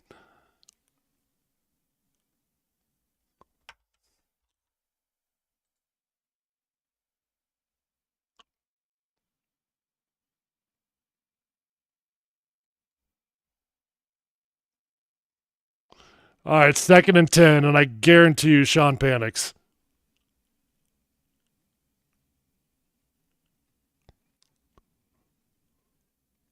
Nope. Okay. All right.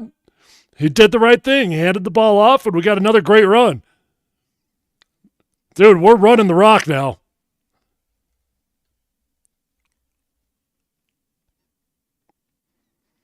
Sean Payton acted all pissed off after the game last week that he was pissed off that the TV cameras were zooming in on his play sheet and said run it.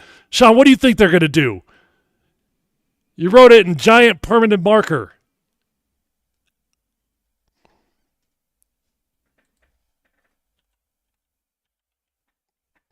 Damn. Okay, Jaleel.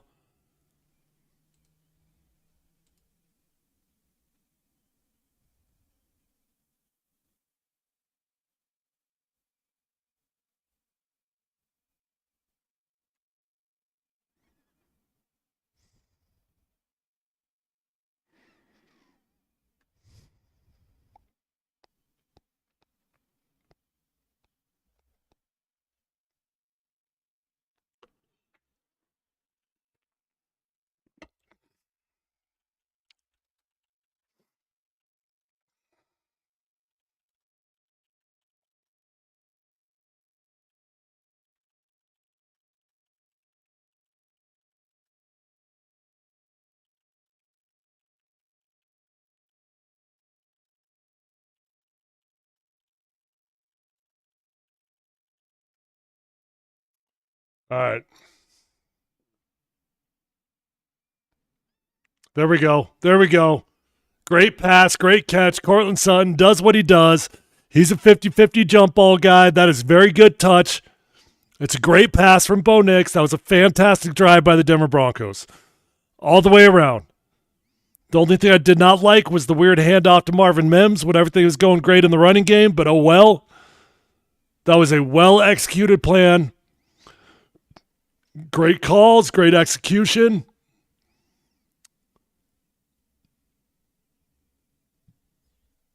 How you guys feeling now? You guys coming back around? We got a tie ball game. Assuming we make a kick here. There it is. 10-10.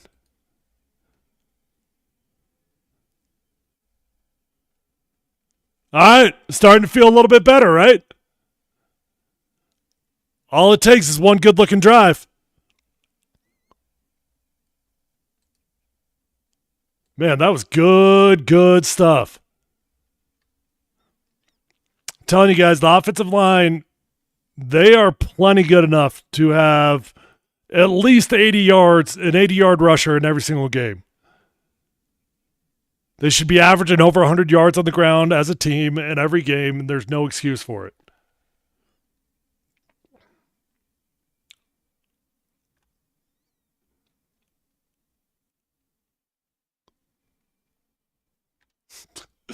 Look at you guys. These comments, I'm laughing. Sean Payton might have saved his job. Man, you guys are hell-bent on Sean Payton's job being on the line. Dixon's not feeling it. He says, yeah, but can they stop Joe Burrow? Caleb says he's still not getting too excited, but it feels good. Glimmers of hope again. B says he's coming back around after we score 28 points. And Noah says, I am not coming around. The defense cannot stop any throws. Yeah, but they've gotten tough in the red zone. You got to give them credit for that.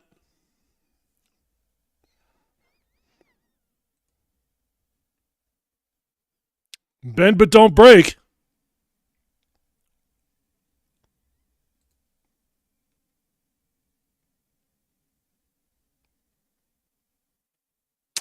Gamble Gaming, sorry. Says, hey, Tyler, did you play anything but lineman your entire career? Not really. I was a tight end for a quick minute in high school. My sophomore year of high school, I was going to play tight end on the JV team. And then they pulled me up to the varsity to play offensive line. I was playing guard my sophomore year. I was 6'8", 195 pounds, soaking wet, skinny as a rail. And then throughout the recruiting process, actually, I got a couple offers as a tight end, despite the fact that I was playing tackle in high school. University of Nebraska offered me as a tight end, and University of Washington gave me an offer as a tight end. But I didn't fall for that BS. I knew that was just some BS recruiting tactics to get me in the building. They would have flipped me over to tackle in a heartbeat.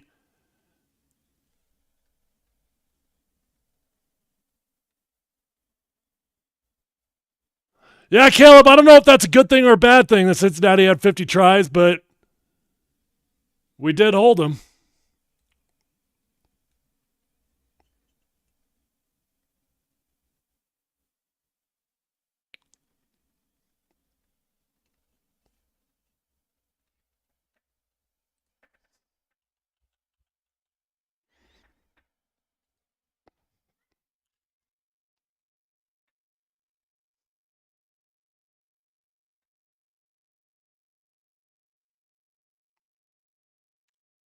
You guys like my Santa on the shelf behind me?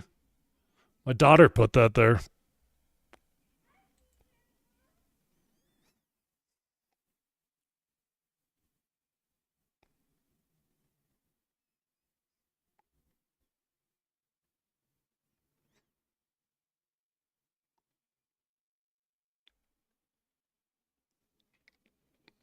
Yeah, I miss it. I miss the competition. I miss succeeding or failing every single second of my life. Man, when you're playing literally every single day, you succeed or you fail. You get graded every single day. The pressure of that, man, it's something you chase the rest of your life. And if I'm being serious for a second, it's why a lot of us former players make bad decisions in retirement, because you're chasing that type of adrenaline. You chase it the rest of your life, but you'll never find it.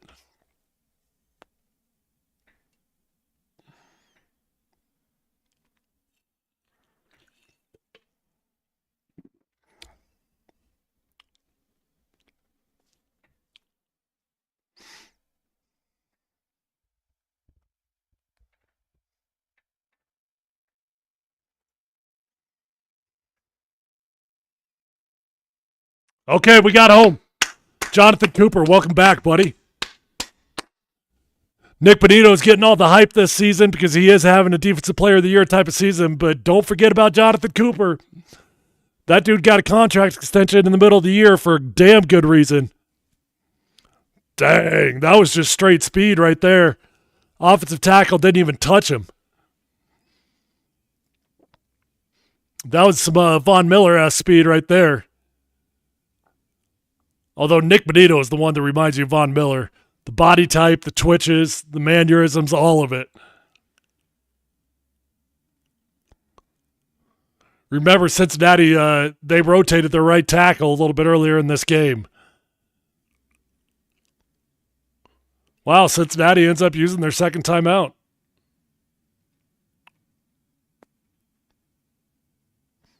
I cannot believe that we are at the end of the third quarter here and the score is only 10-10.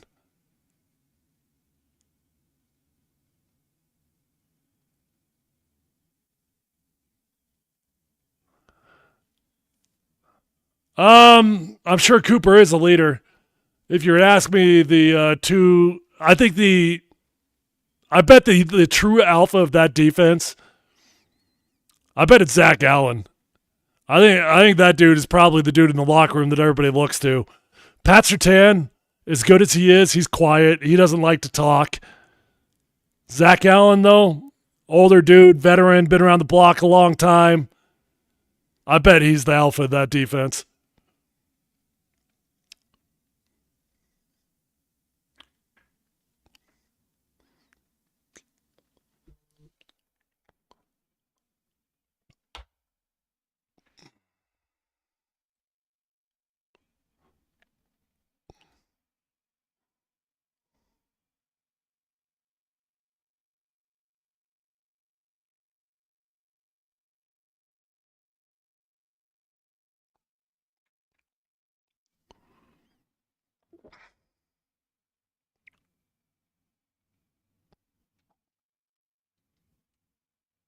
Come on. Wow. Wow. Wow. Wow. Wow. Wow. Wow. What is the flag? There's the announcer saying they got two guys in motion and it's coming back. Are you freaking kidding me? And yet again, the Denver Broncos get bailed out.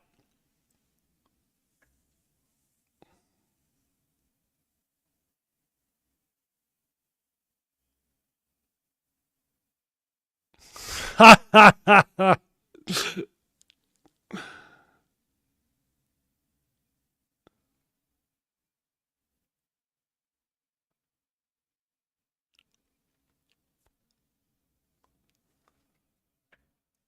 Oh, man.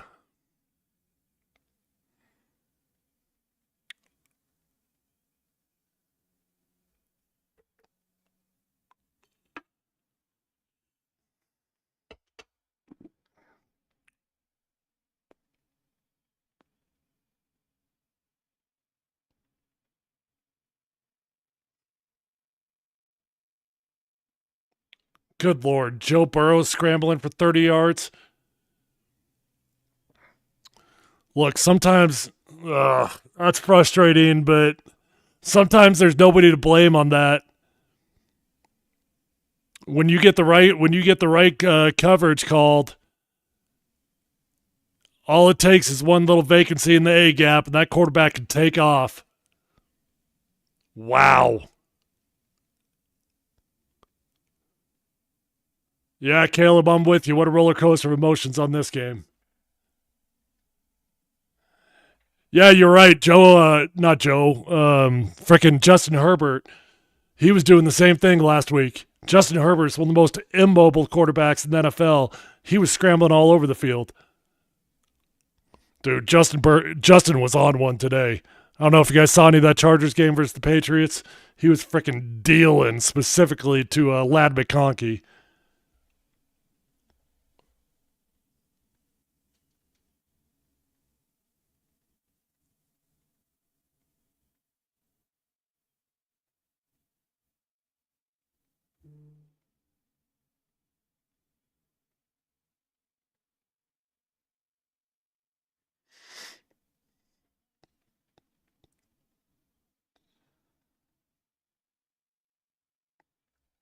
Wow, that's a good listener right there. Dan asking if I got a Santa cow for my daughter. You know my daughter loves cows. I did not get her a Santa cow, no. But I did get her a cow stuffed animal.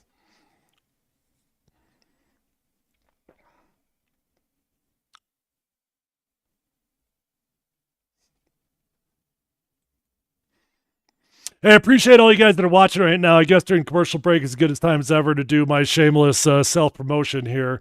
Mount Polumbus is the podcast, and we've been rolling now for a couple months. It's been pretty awesome to see it grow. I just landed my first sponsor for the podcast. Safeway's jumping on in 2 weeks here. So we're doing some cool things on this podcast, and I couldn't do it without you guys. I know the majority of you guys are watching on Twitter right now, but I'm really focusing on my YouTube channel is where all my content lives. That's where it lives forever, and I put out content that only goes to my YouTube channel. So if you're watching on Twitter right now, if you could do me a huge favor, do yourself a huge favor if you like the content. Go to the link in my bio on Twitter, head on over to my YouTube channel and hit subscribe. I'd really be grateful.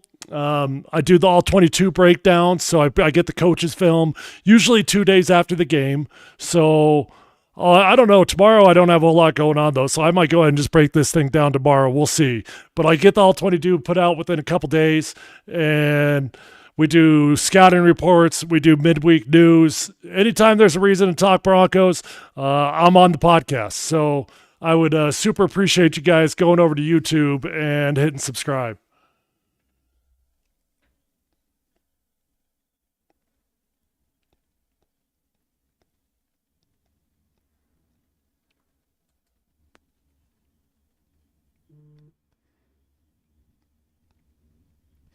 Appreciate you, Caleb. Thanks for jumping over to YouTube and subscribing.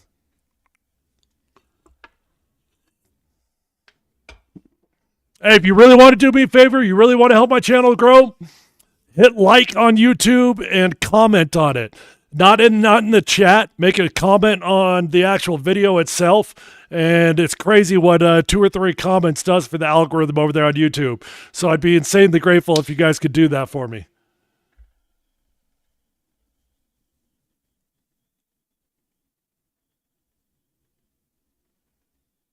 Okay, another sack. Hey, Tillman's another dude. I got to look it up. I don't know how many sacks Tillman's got on the year. He's got to have 4 or 5. Oh, they just said it. He's got 5. He's been a very pleasant surprise. Kyle says, I live here in Arizona, and when Vance Joseph was the defensive coordinator here, it was the exact same thing. Amazing, the total collapse. That is hey, look, when you've got aggressive play callers like Vance Joseph is, he's got the highest blitz percentage almost every single year as a defensive coordinator. When you live by the sword, you die by the sword. That's just the reality. And when you blitz heavy, especially against quarterbacks like Joe Burrow, they know how to identify it pre-snap. They see the coverage. They see a safety rotate. He gets stacked over a corner. They know where they're going to put that ball before that ball even gets snapped. So when you live by the sword, you do die by the sword.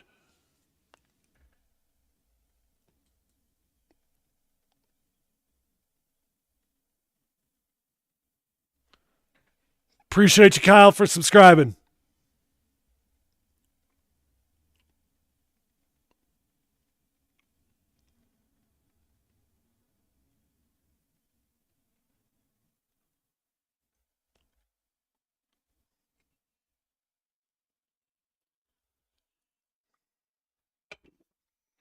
Wow. 4th and 2, they get 11.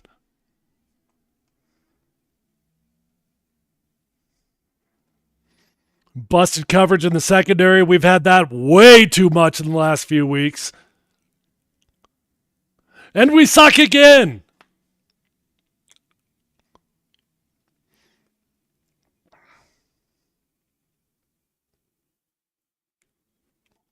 Man, you guys are tough on VJ.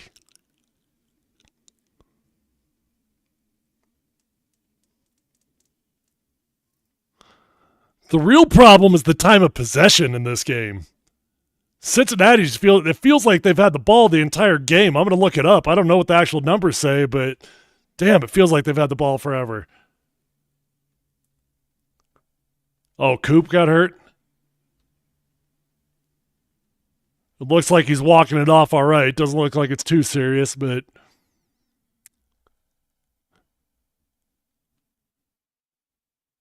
let's see it.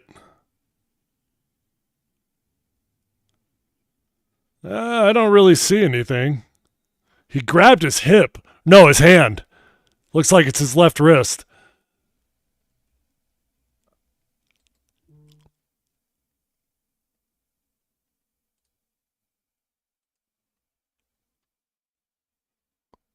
Wow, time of possession. Bengals have had the ball for almost 30 minutes.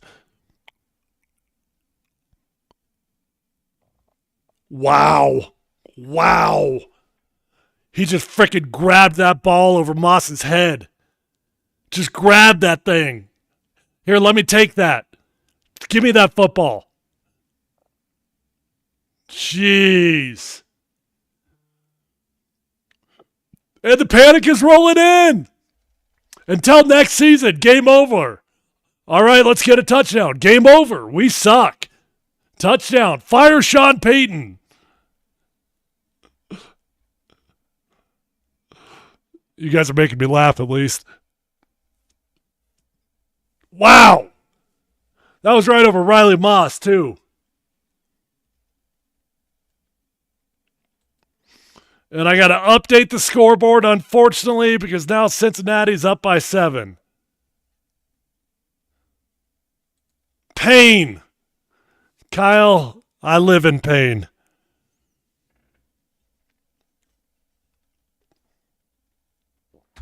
Jeez.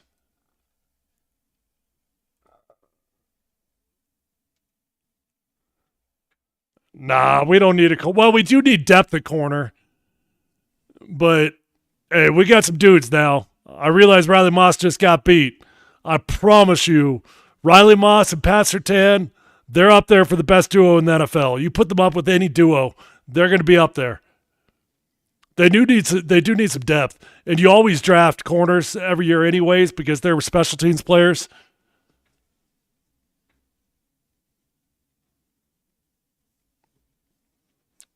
Why is Denver sports media so scared to call for coaches' heads?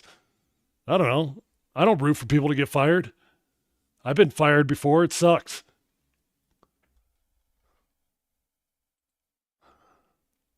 Moss isn't healthy. He's going to be so nasty next year. Dude, he's been nasty this year.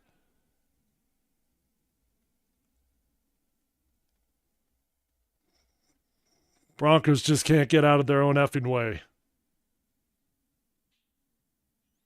Good question, Jason. Jason asks, what are the chances Sean calls a bunch of runs? I think he freaks out and passes the ball. Yeah, my gut says you're right. My gut says you're absolutely right.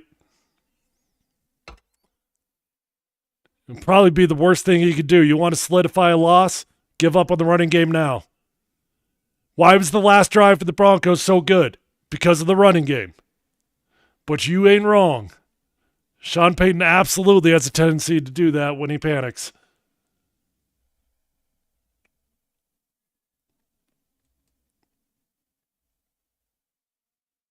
D-Mac's changed. He used to always call for coaches' jobs, so he doesn't do that anymore.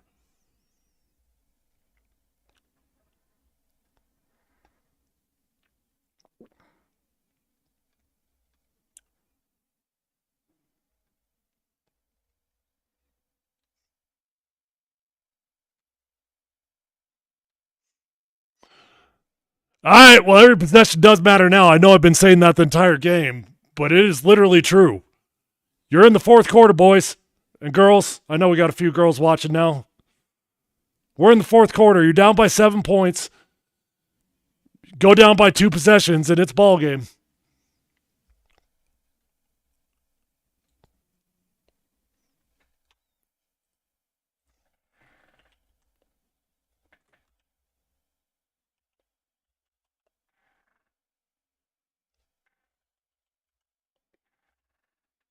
Damn.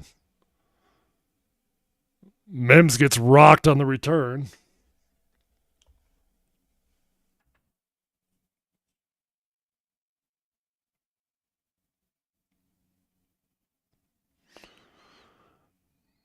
I mean, it was pretty decent coverage from Riley Moss. He never made a play on the ball, though. He didn't get his head turned. There could have been an argument for pass interference on that because he never got his head turned. He's a white corner. He was going to get beat at some point.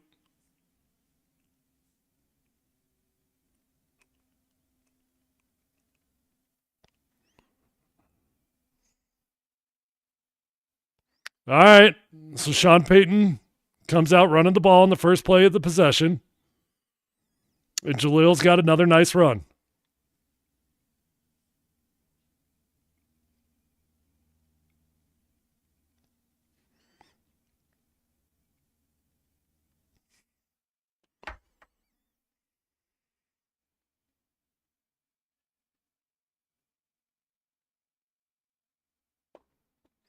We got a fullback on the field, Michael Burton, so they're at least wanting to make you think they're going to run the ball. And they do. Nice run from Audric Estime. I like me some Michael Burton. Most teams do not carry a fullback in the NFL these days. I would absolutely carry a fullback if I was a head coach in the NFL. Look at that. That was a nice little dig out from Michael Burton.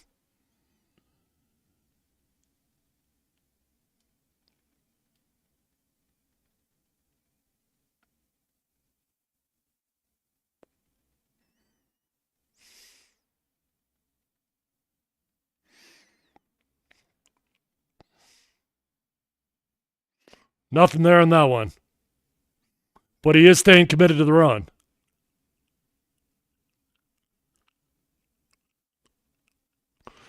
I know CSU's playing right now. Anybody know how CSU's doing? I haven't looked. In the Snoop Dogg Bowl. Mike Sanford, who works with me at Altitude Sports Radio, he's on the call of that game. There we go. There we go. Go back to the whoopee. Cortland Sutton's the whoopee. Nice, easy throw and catch. Jeez. He created some space on that route.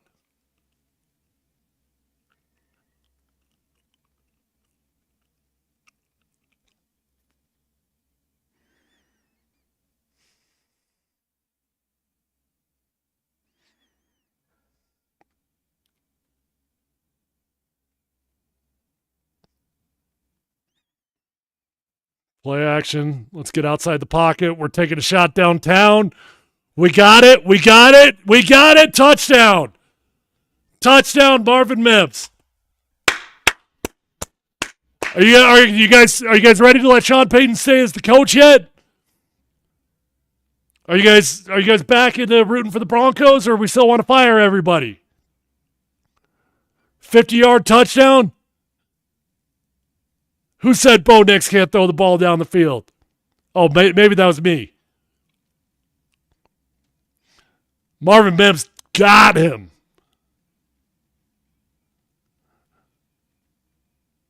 Well done. Well frickin' done.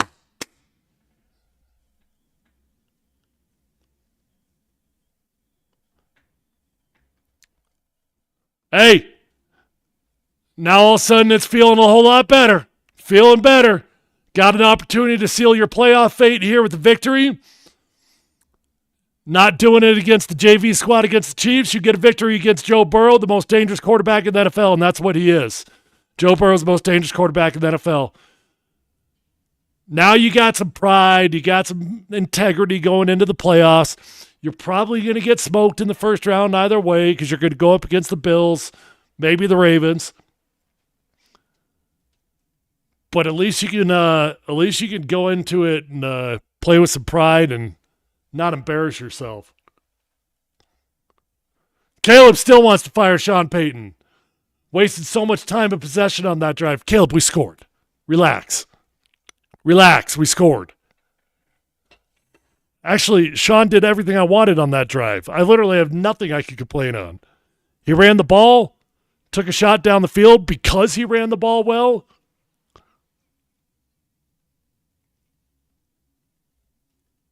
Maybe you said that in jest and I missed it.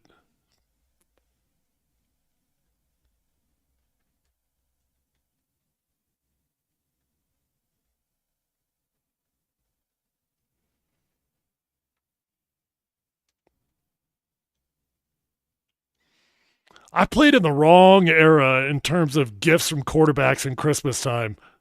You guys see all these gifts these offensive linemen are getting from their QBs? Brock Purdy bought Toyota Sequoias for his offensive line. Freaking Mahomes. I don't remember what everything Mahomes got, but I know it was a lot. Russell Wilson gave away like a $10,000 Airbnb gift card. And then Joe Burrow gave away samurai swords. I got a couple bad gifts, and I'm sure Joe Burrow spent a lot of money on those samurai swords. I'm sure they're expensive. But what am I going to do with a samurai sword? What am I doing with that?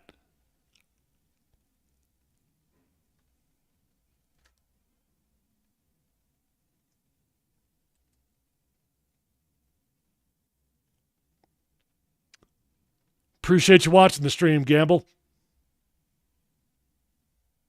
Oh, we still got some. Nope, No's not feeling it. No Ortega. The defense is going to screw this up again. See, if we lose, it's because of the energy that you got. You're putting that energy on the Broncos.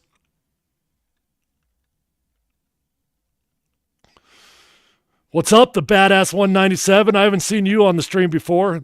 Thanks for chiming in.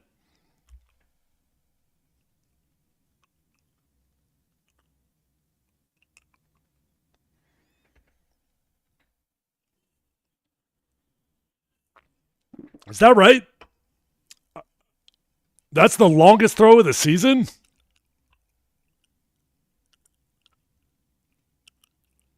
Wow.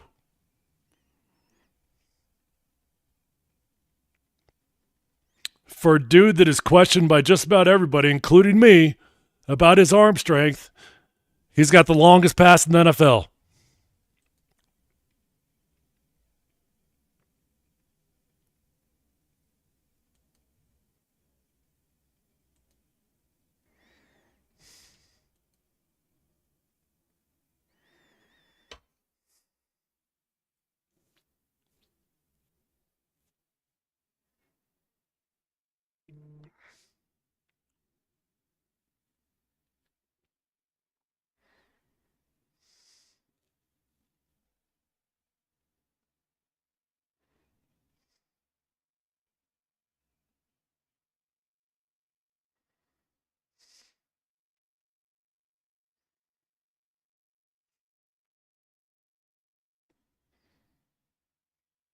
Zach Allen, dude. We made the decision to move on from Draymond Jones for Zach Allen because Zach had been with Vance Joseph in Arizona, and at the time, I didn't love the move.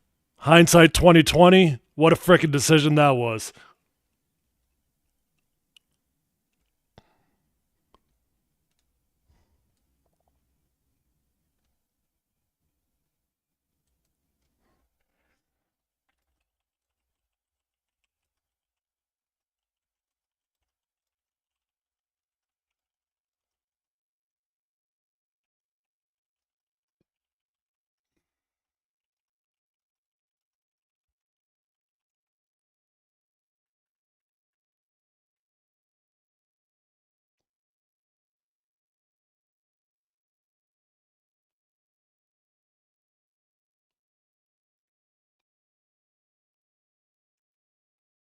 That's a hell of a throw from Joe Burrow right there.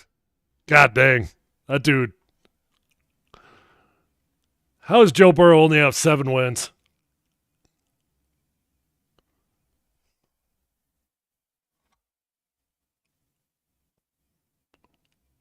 Wow, Higgins had to really hold on to that sucker, too.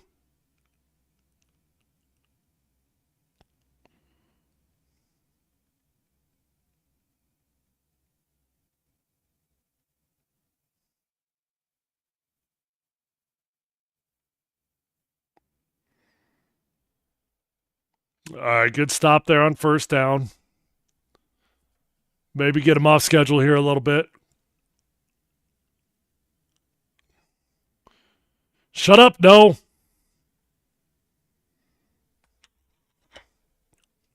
What, do you guys think it's going to be easy to stop Joe Burrow in the fourth quarter?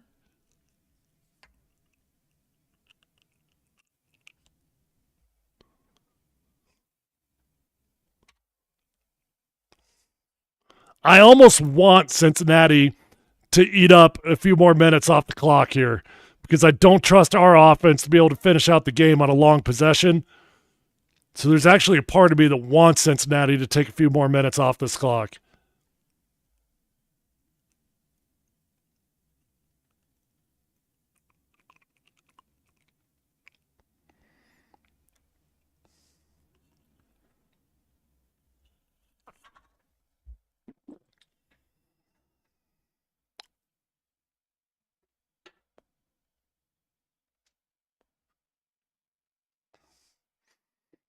TJ Houshmandzadeh, that was my teammate for a short little minute out in Seattle.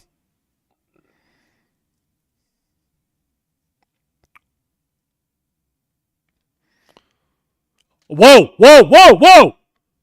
We got this? Do we get this? They're calling it no catch?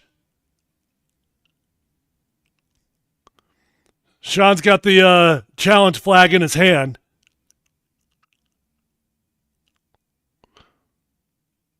Come on. So the rule is you got to make a football move. So you got to catch the ball, make a football move. That's damn close right there. He catches it, turns the body. He did have control of it. I mean, I think this is worthy of the challenge no matter what. I mean, what do you have to lose? Yes, I want the timeouts, but this is an opportunity to win the game. You got to call this challenge.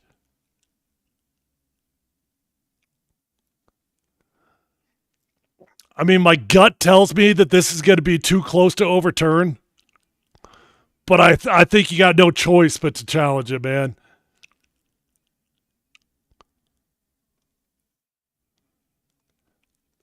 This probably goes whichever way it's called on the field. 1, 2. Wow. I don't know. I don't know. Actually, watching that again, that looks like he had possession to me.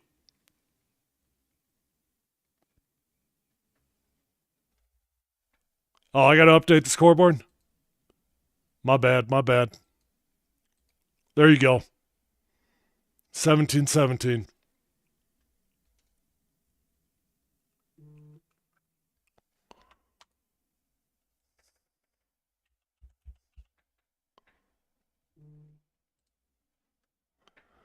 Yeah, the definition of a football move is pretty ambiguous. They use that term like it's common knowledge, and I don't even really know what the hell a football move is. Yeah, I agree, Caleb. I mean, if you get the challenge, you could win the game. You had to challenge it. Didn't like the first challenge earlier in the game, but this one, no brainer.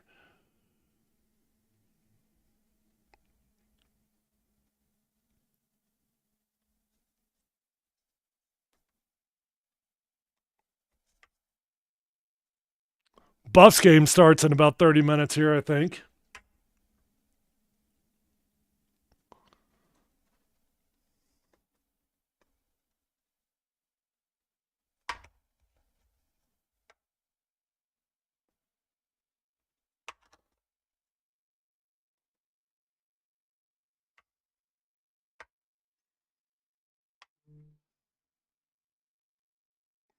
See, I never know if you guys are ahead of me or if you're just saying nonsense.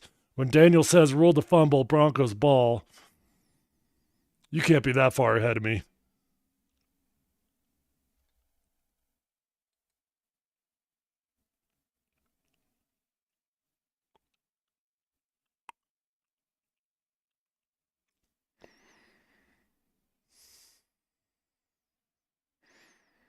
All right, Gene Serator saying it's going the Broncos' way. 1, 2, 3. Gene's saying that that third step was down. Oh, they did get it. Okay. All right. Nice little spin move from Jaleel for a gain of 1 yard.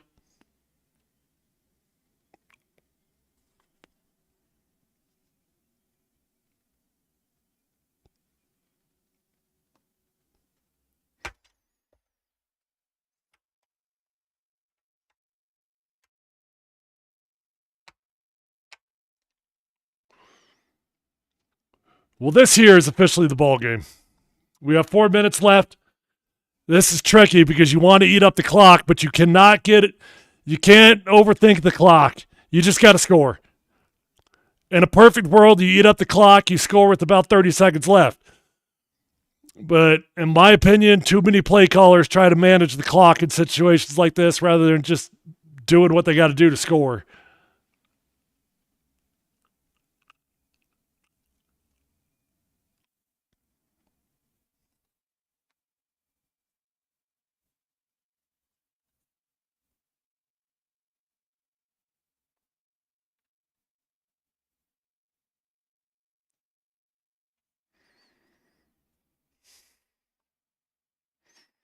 Convert this one, you could go over 50% on third down for the day.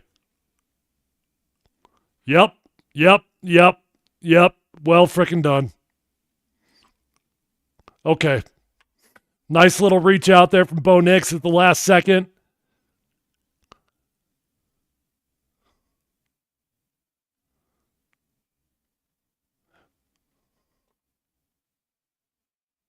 That was huge. Good awareness from Bo Nix at the last second there. Bo Nix pulled the Patrick Mahomes. If you watch Mahomes when he's scrambling, he always does that little pump fake, even when he's like 2 or 3 yards past the line of scrimmage. Defenders fall for it all the time. Got to watch the play clock. Okay.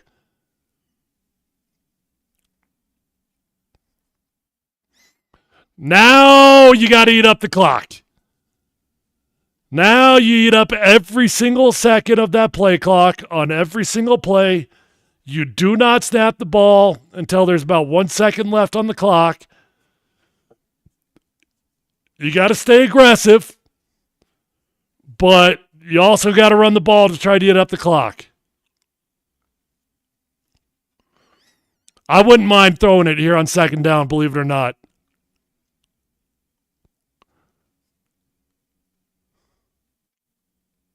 Okay, and they do. Go with the screen. Crap. Damn.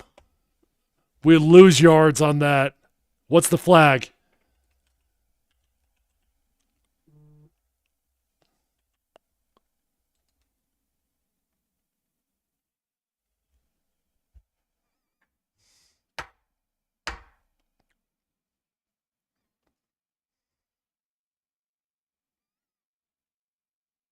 Man. 1,000, 2, 1,000. Oh, that's pretty freaking weak, dude. So the general rule of thumb as an offensive lineman, you're 1,000, 2, 1,000, release and get out.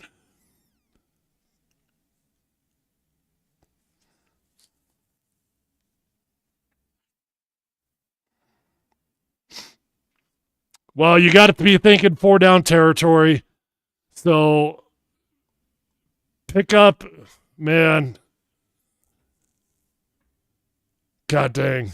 3rd and 15. What a disaster.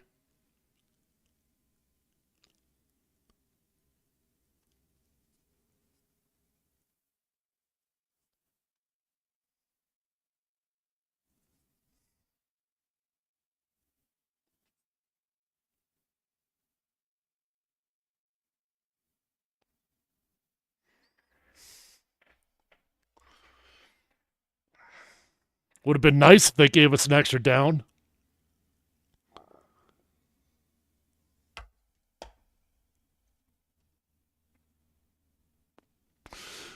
Man, this is Bo Nix's chance to make a name for himself.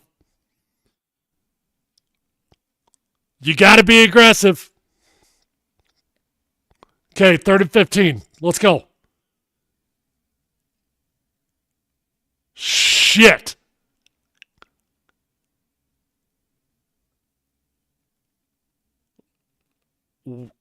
God dang it.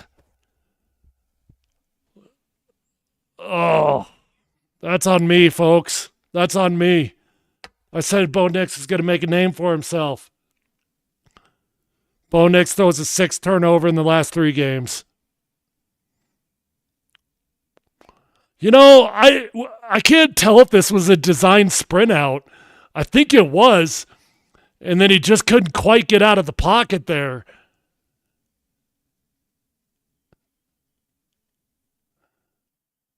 His arm got hit, but I don't think his arm got hit till after the ball was released. I don't think that was it. I don't think that had anything to do with it. Bo just lost the game. Now I'm going to go negative mode. I mean, you're telling me Joe Burrow's not going to at least find 30? Okay, just let him score. Seriously, let him score. Just let him score. They should have just let him score.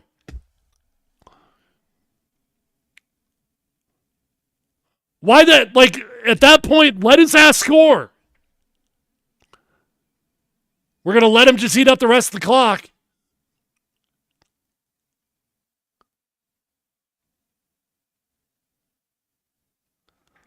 Frickin' A. Sorry, puppy.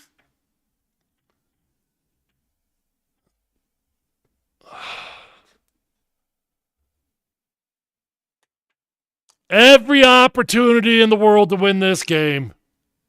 So many breaks went their way. So many freaking breaks. Multiple red zone stops.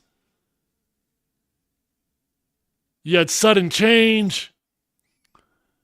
But the story of the season for the last 4 or 5 games at least has been the inability to capitalize on sudden change. Have faith. Have faith in what? We got 2 minutes on the clock. Our best chance was to let him score right there.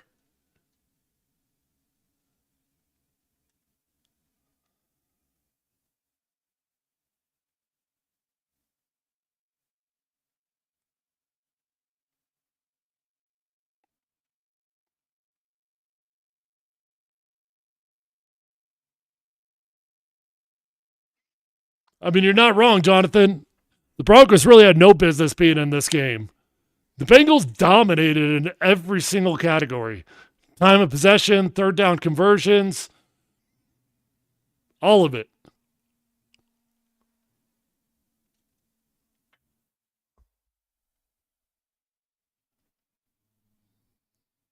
Was that a good screen call or did the line blow the blocking? I don't know. I gotta see the coach's film to see what went wrong on it. But generally speaking, I'll tell you, I don't like a screen called in that situation. Now, the thinking behind it, which I can understand, is that you're at the end of the game situation. They're going to be going balls to the wall in the pass rush. You want to try to take advantage of an aggressive pass rush, and a screen is a good way to do it. But I don't like the call.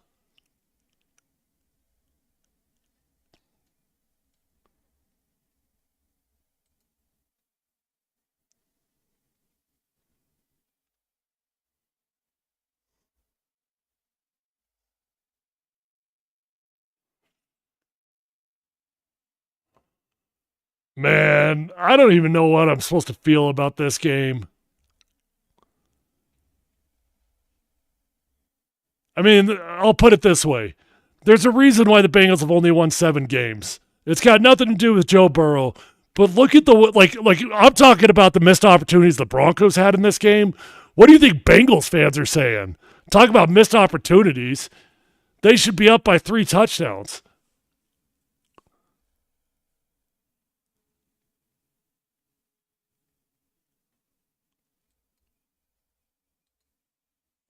Yeah, guess what? They ain't winning.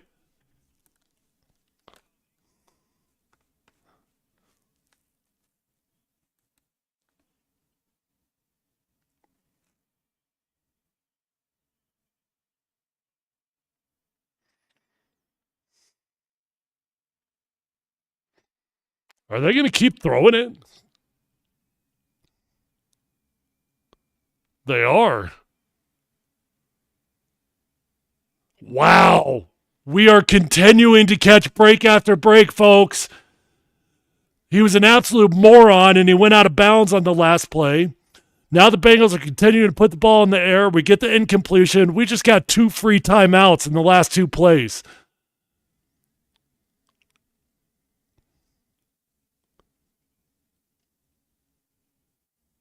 Hold him here.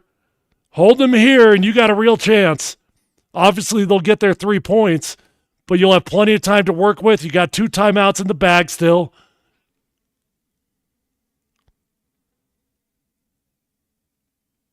We go all-out blitz, and Jamar Chase is trying to be covered by Cody Barton. Cool. Live by the sword, you die by the sword. Ha! I promise you this, Vance Joseph, at the end of this game, he's gonna look back at all his calls, and the one thing he's gonna regret the most is having Cody Barton one-on-one on Jamar Chase with the game on the line. Thanks for hanging, Caleb.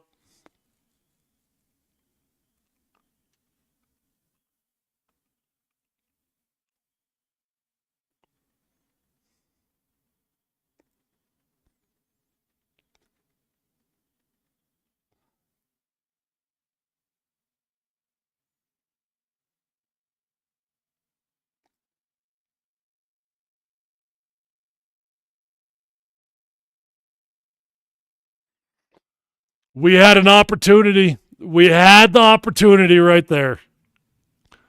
Now they're just going to eat up this clock. He's not going to score. Yeah, of course he's not. Which is obviously smart. He ends up getting hurt, which sucks for him. But that was a heads-up play, not actually going into the end zone. We're going to get lucky again here, though. This injury, again, is an incredible break for the Broncos. We're going to get that timeout back.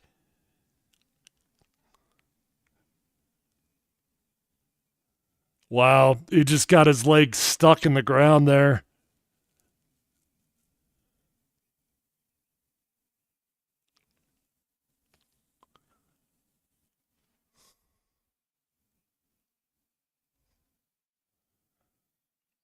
I mean, the Bengals, what down is it?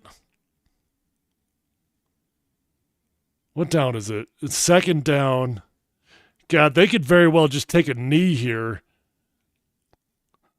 They might just take a knee and kick a field goal.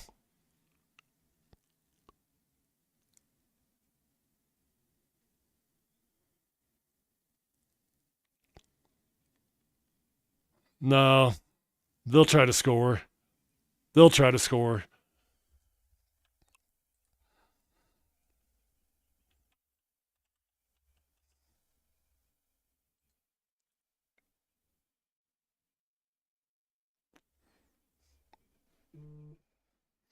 Does it not feel like an eternity since the Broncos have won a football game? Why does it feel like it's been like 6 months?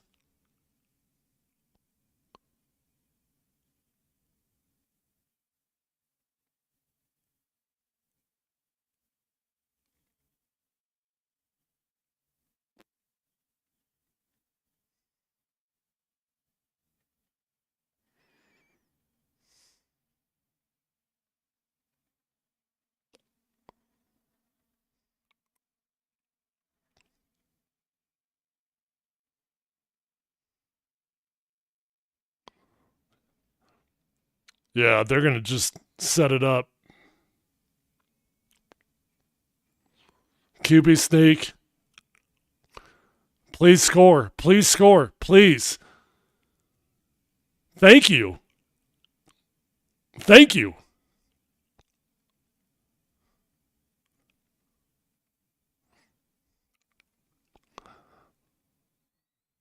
Little bit surprised that they didn't just try to set it up for one more play.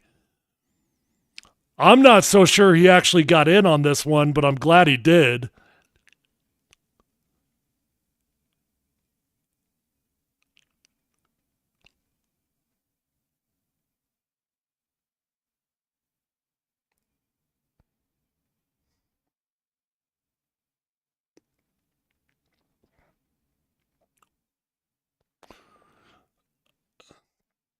I think I agree with the announcers on this one. I'm not sure I would have managed that the same way the Bengals did.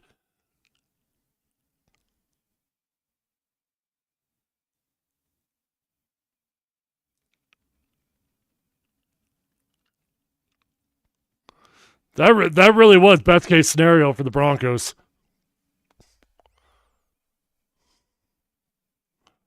All right. Well, if I can get out of my negative mode here, and if I could find an ounce of optimism, you want to talk about an opportunity. This is a hell of an opportunity for Bo Nix. This is not impossible. It's tough, but it's not impossible. Minute 29. All you need is two, maybe three big plays, and you'll have a couple shots at the end zone. You still got the timeout. You got to throw for the sidelines on the first couple plays.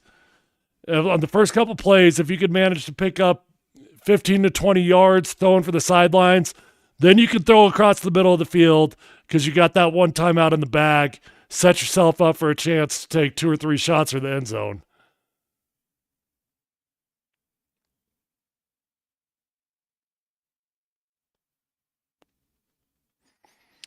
This is how legends are made, Bo.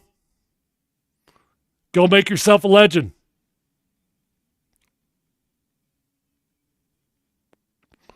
Bo looks nervous. Does he not? Does Bo Nix not look nervous as hell right now?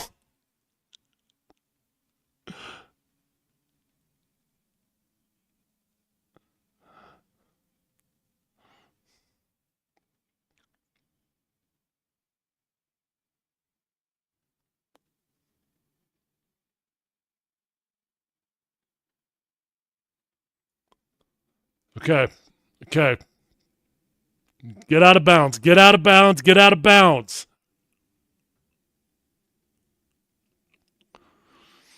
Let's hope the Bengals blitz. I hope they blitz. You got a young quarterback.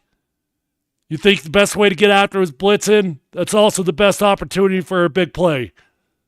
So let's go. Let's hope they don't just rush 4 here. Bring 5. Bring 6.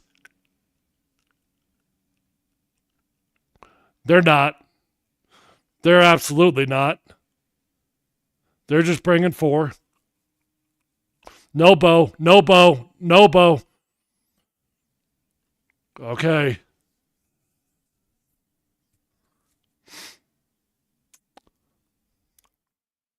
Keep your eyes down the field, dude. Keep your eyes down the field when you scramble. There was nothing there. Hey, appreciate you, though. We'll see you next time.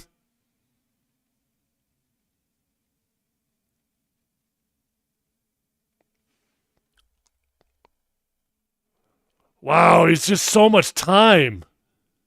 Wow. Okay. Nice pitch and catch. It felt like it was taking all day, but I'll take the result. That's a strike from Bo.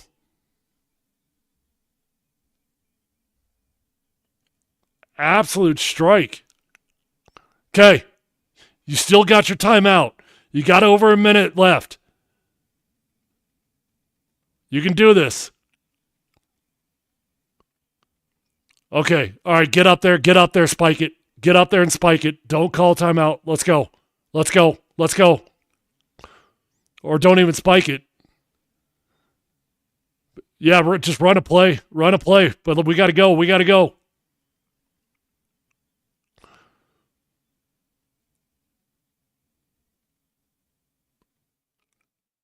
Nope, don't like that one.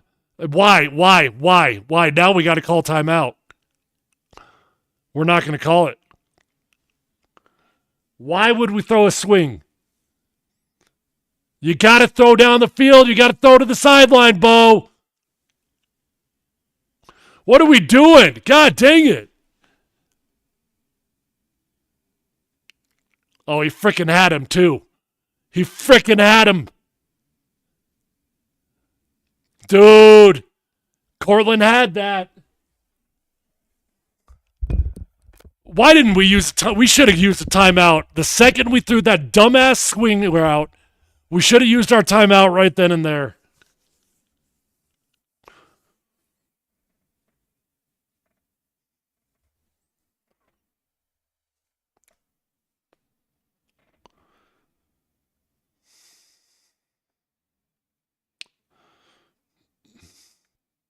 But now you got to think about the first down right now. Okay, but we didn't get the first. And the clock's running. Call timeout! Damn it!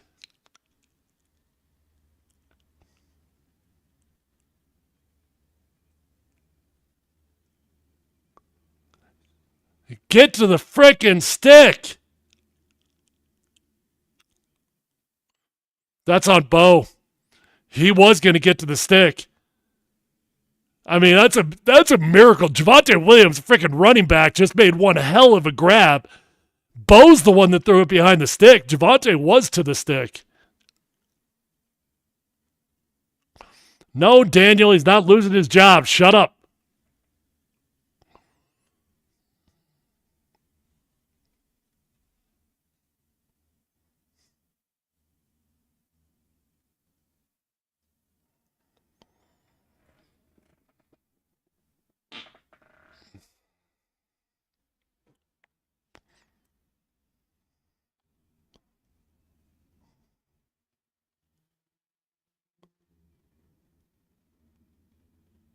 Wow. No chance. Shut up. Shut up. Shut up. Shut up. Shut up. Shut your frickin' face. I thought there was no frickin' chance. Are you kidding me? Hey, watch this. Watch this. Watch this. We're about to go for two. Watch this. We're going to go for two. We're going to try to win this thing.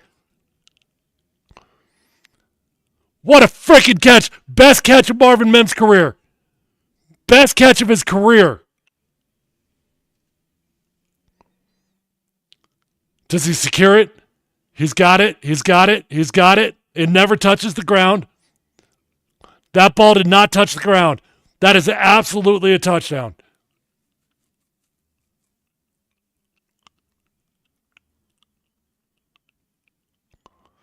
God, look at that catch.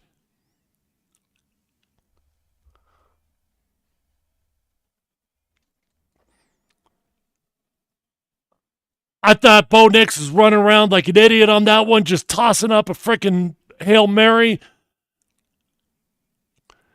Yes, he maintains possession. The ball doesn't hit the ground. Hold on.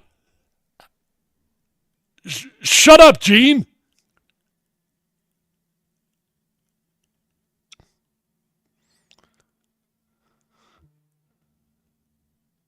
Shut up, Gene. How can this even... There's... Okay, that's possession right there. He goes down. He's in bounds right there.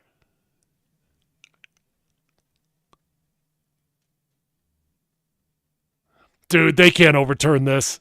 They can't. They won't. They'll be too scared to overturn this.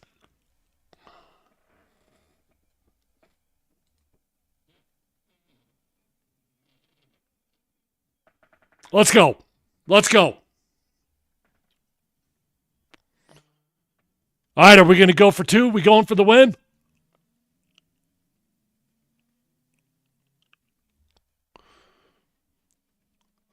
Why'd we change our mind? Go for two. Get the win right now. Don't let Cincinnati get the ball in overtime. Go for two. Come on. come on.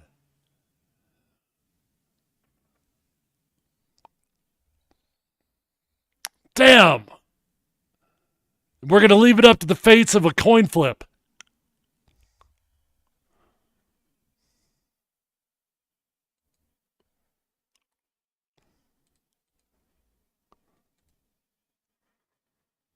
Wow, what a freaking game, boys and girls.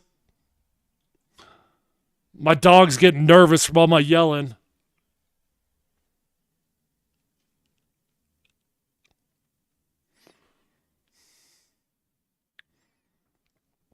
Yeah, I really wish we would have gone for 2. So general rule of thumb, if you feel like you're the inferior team, you go for 2.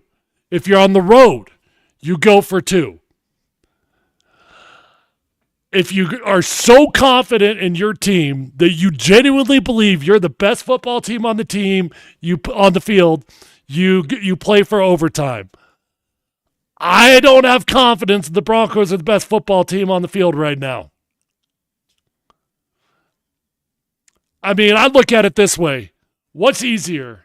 Converting on a singular 2-point conversion, or number 1, winning a coin flip, and number 2, marching all the way down the entire field? You better freaking hope that Joe Burrow doesn't get the ball. That's all I know. Better hope he don't get the ball. Hey, Bo Nix did exactly what I said. That's how legends are made. I don't even know what Bo did that was so spectacular on that play, on that drive, but it all worked. I mean, let's be honest, that last throw was just a freaking Hail Mary. Double coverage. Marvin Mims got a dude on the front. He's got a dude on the back.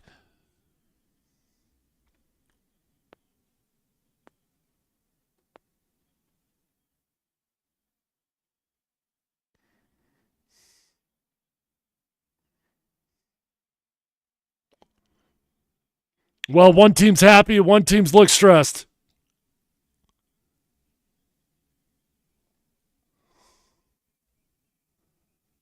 Bengals sent out Jake Browning for the coin toss.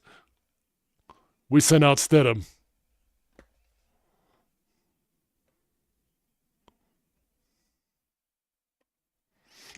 Remember all those idiots that signed off the stream already?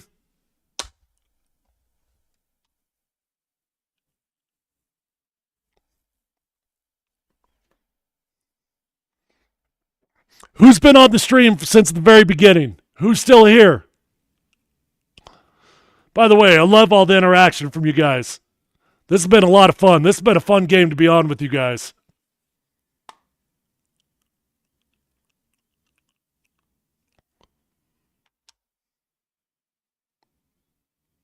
God dang it. I blacked out. I literally just blacked out and I was not paying attention. Who won the coin toss? Who gets the ball? I blacked out. Who gets the ball? I got to rewind. Somebody text me. Who gets the ball?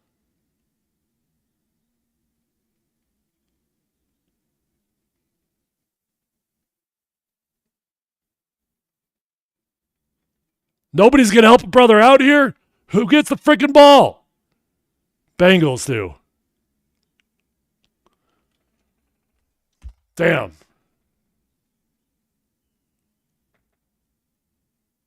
No, Dixon, it's not better to have our defense out there first. It's overtime. You get a chance to win a game. You always want your offense out there first. Keep convincing yourself.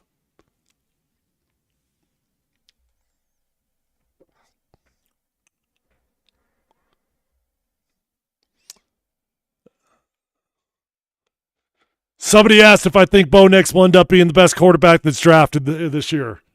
Well, that'd be pretty freaking awesome. If you redid the draft right now, Jaden Daniels goes number 1.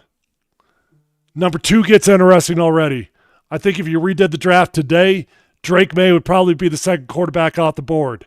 Third quarterback, ooh. Caleb Williams, do you still go with the potential? Does Bo Nix go third? You don't know much about Michael Penix. You don't know anything about J.J. McCarthy. Honestly, I think Caleb Williams would still go third just based off potential. I think if you redid the draft today, Bo Nix would still be the fourth quarterback off the board, but that's a slight improvement from the sixth. But sure, the best quarterback in the draft, look, the draft's a freaking crapshoot, and you never know how it's going to work out. Get a dude that's capable of getting to the playoffs every single year, and that's all you can ask for.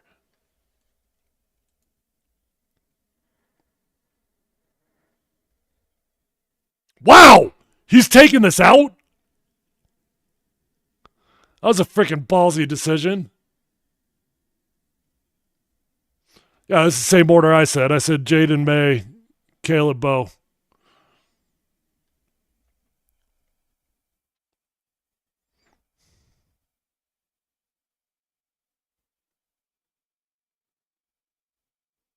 Wow.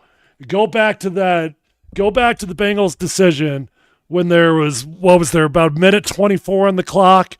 It was second down, I think, and they end up QB sneaking and they get the touchdown rather than setting it up, making the Broncos use their final timeout. That was malpractice by the Bengals coach. Mal-freaking practice.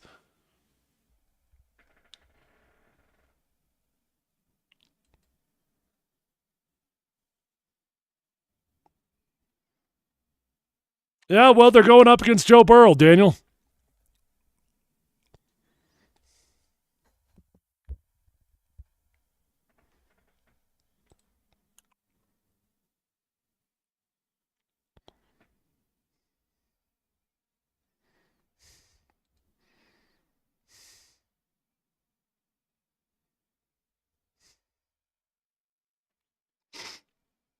We're not blitzing.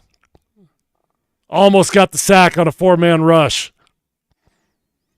What's the flag? Generally speaking, that's a hold.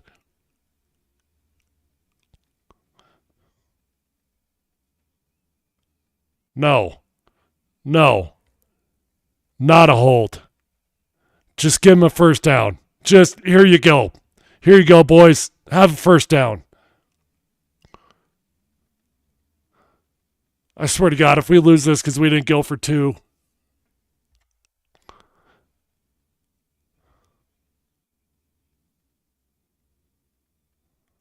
I'm not going to call for him to get fired like all you guys people want, but I swear to you, I'll be losing my mind.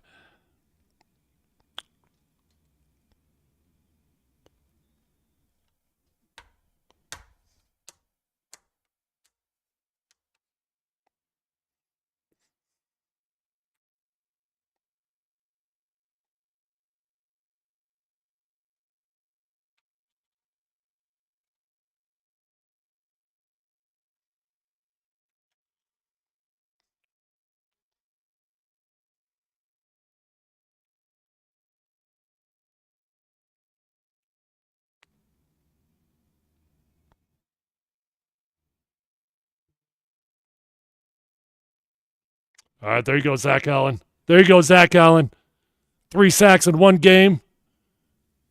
Interior pass rusher, defensive player of the year.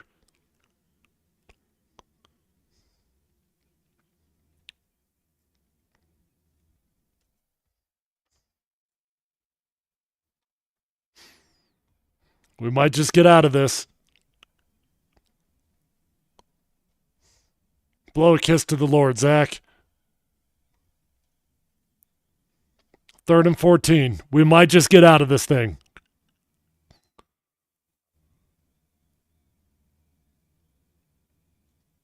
All day. Let's frickin' go. We got to stop in overtime. Against Joe Burrow. They got no choice. They got to punt the ball. And now we get to go win a game.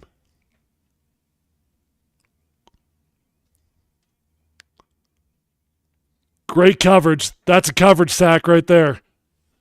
Burrow had all day.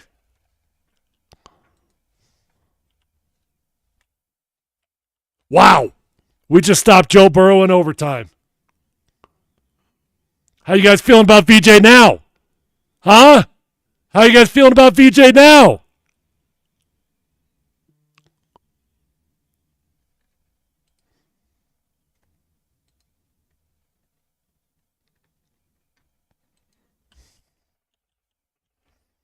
Yeah. Yeah. So Broncos don't even need to score a touchdown. 3 points will win the game.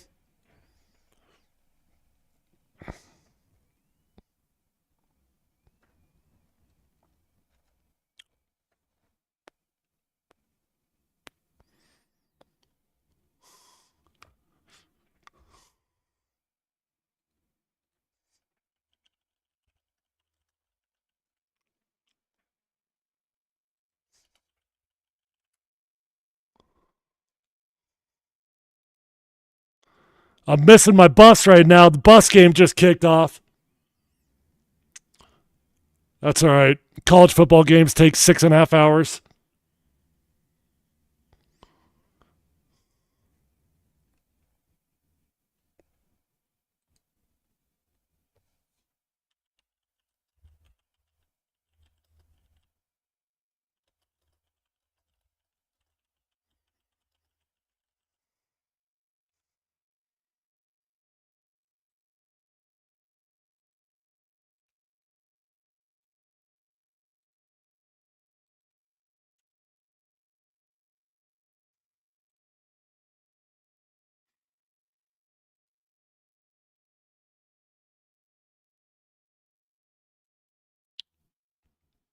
Third and 5.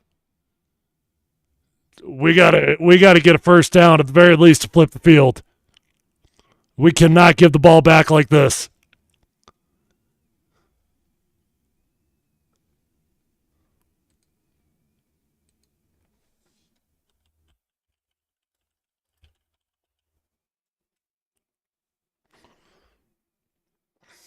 Come on. Come on. Please get a first. Just flip the field. Oh my God. Wow. He freaking had him. Bo Nix and Troy Franklin cannot connect on a deep pass.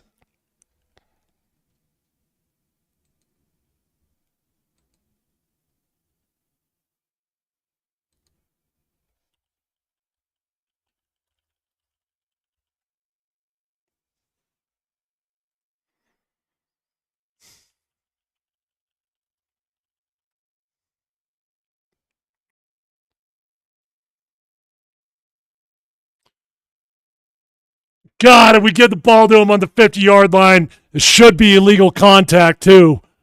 He's got a very good argument for illegal contact. We're going to give Joe the ball at the midfield when all they need is 3 points.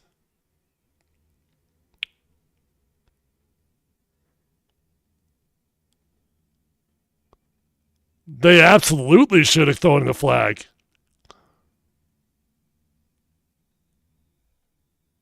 I do.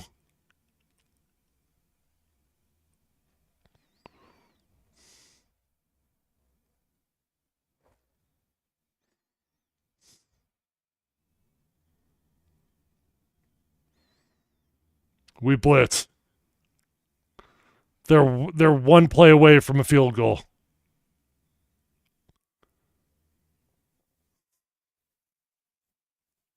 We need Zach Allen to get his 4th sack of the game. Jonathan Cooper, Nick Benito, I don't care who it is. Somebody, please.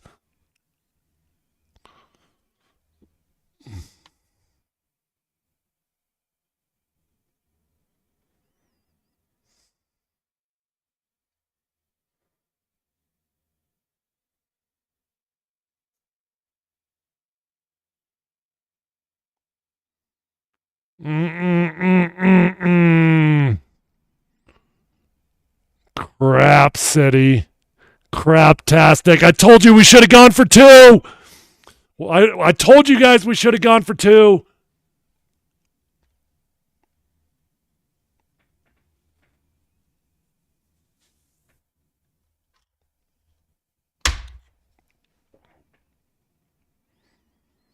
Well, we need a TFL. We need a tackle for a loss.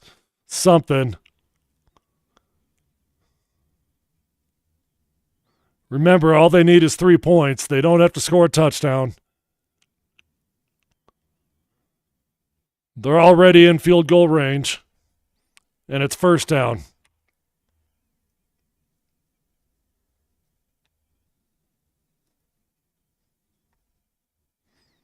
They're going to keep throwing it.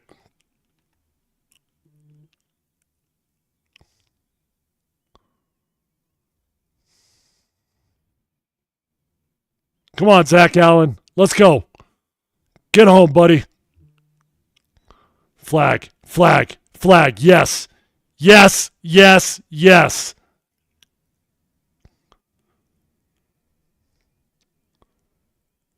Thank you, T. Higgins. Yeah, it is your bad, buddy.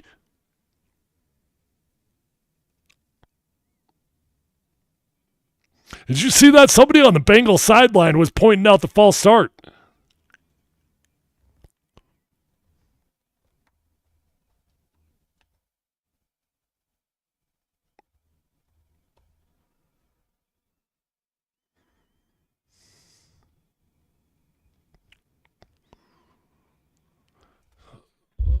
I got no words. I've got no words. What do I say? What do you say? You get him backed up. Too freaking easy.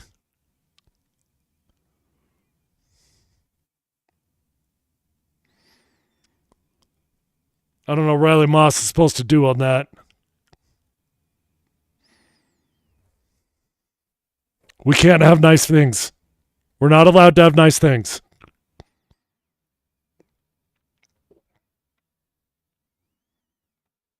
Now you all should be signing off the stream because it's really over now.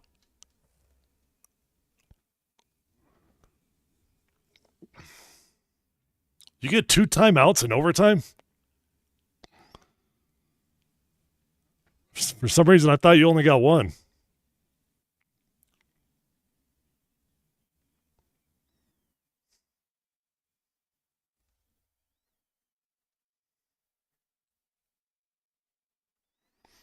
If you are not the best team on the field, you go for 2. Everybody knows it. And Sean was going for 2. He was. It was the review. When we had the review, he had time to think about it, and he talked himself out of it.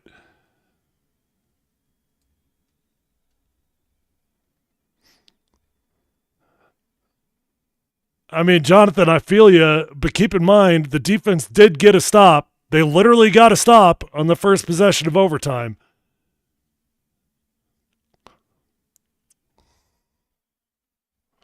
And they're in position. They feel like they got a good kick. They're just going to do it.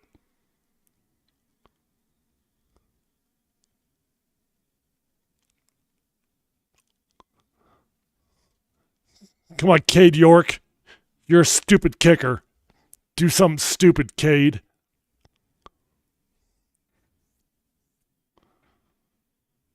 Do something stupid, Cade.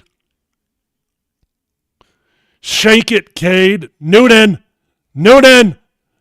Noonan! Noonan! Noonan! Noonan! Are you freaking kidding me? God bless it, man. He doinked it.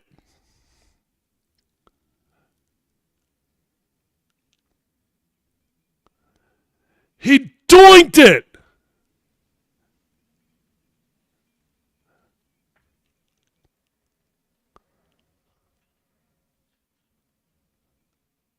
I mean, I have zero faith in our offense marching down the field, but maybe we get a tie out of this sucker.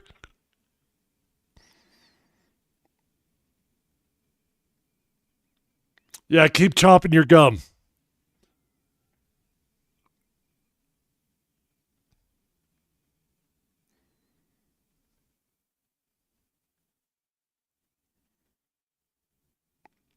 Oh, wow. I didn't even realize that the tie got him in. What a loser's way to get in, though. Are you kidding me? What a loser way to get into the playoffs.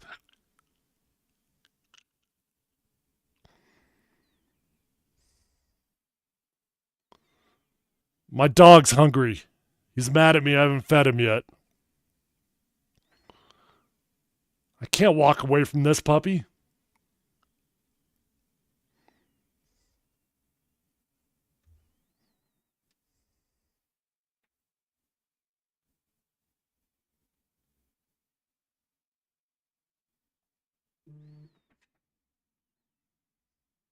I cannot believe he doinked that thing. Amazing.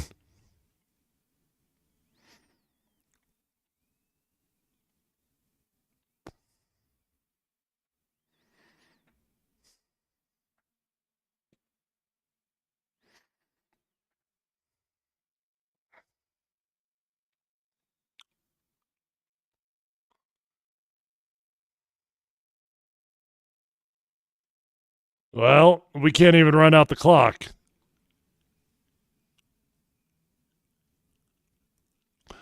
Is Joe Burrow seriously going to get 3 possessions in overtime?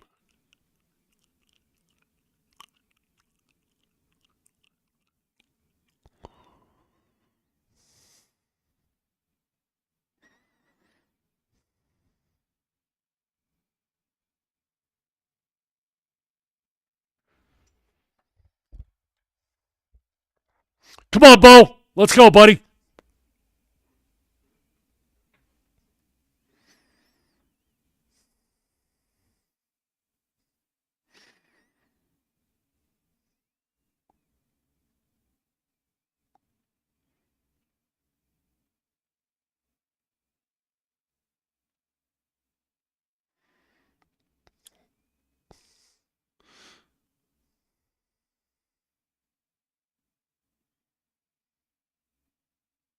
God bless it. You got to be kidding me. Joe Burrow's getting 3 possessions in overtime. We couldn't get one freaking first down. We couldn't get one first down in overtime. We absolutely deserve to lose. Sorry.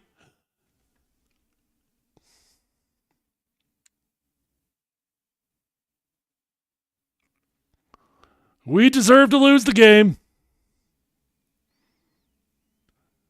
I mean, Jason, I'm not mad at him for throwing the ball in that situation. Like, you got to try to go win a football game. You run the ball, best case scenario, you take off another 30, 40 seconds. They're still getting the ball back either way.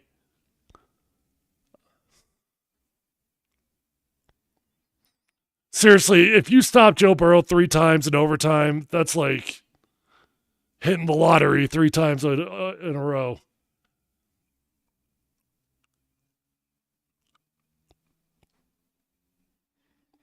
Joe Burrow's got the look in his eye.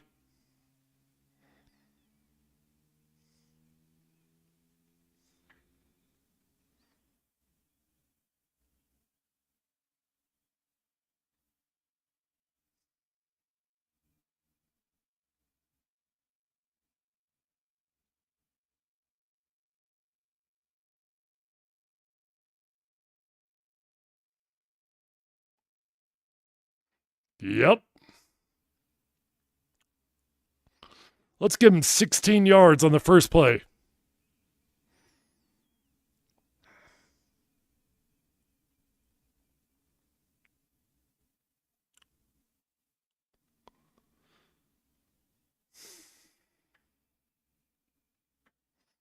Nobody deserves to win this game.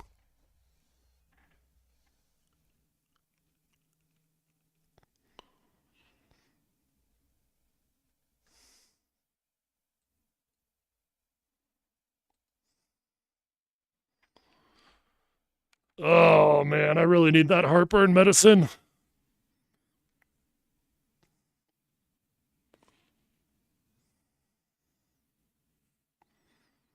Damn, Bengals have had 452 yards of offense. Joe Burrow's got 350 in there.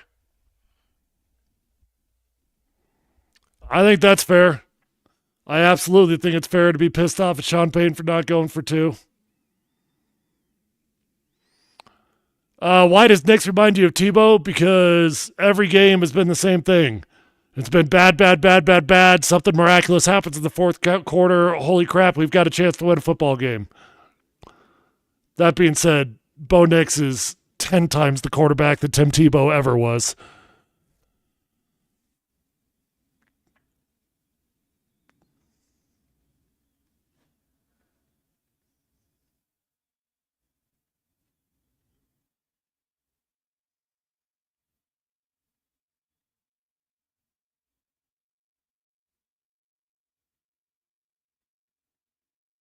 Damn, and we just give up 12 yards on the run.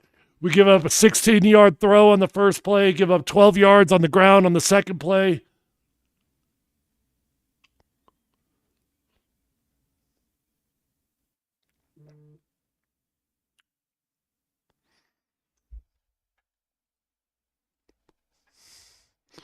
I mean, the dude can't doink 2 field goals, can he?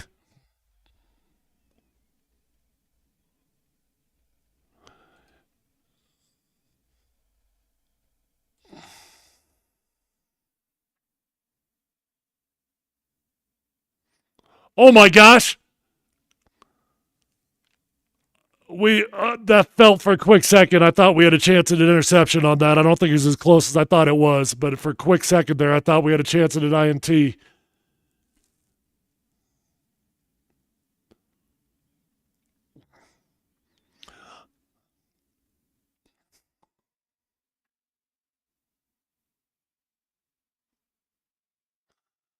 I mean, this definitely is not a guaranteed field goal. 53 yards for a dude that just doinked one.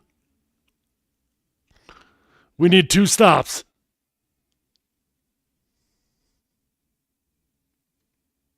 He's going for it. He's going for it. Is he out of bounds?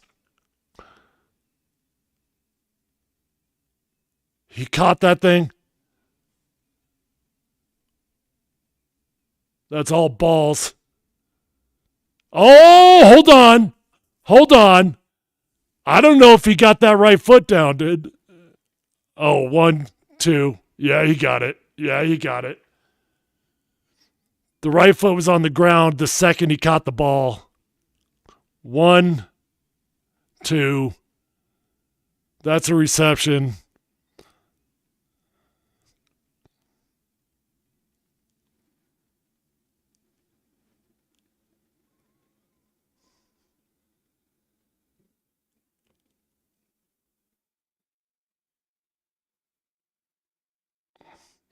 Does he have possession when that right foot's down?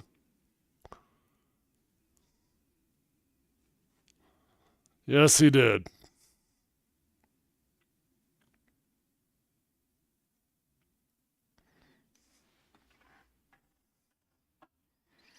What a freaking throw from Joe Burrow, man. That dude is cold as ice.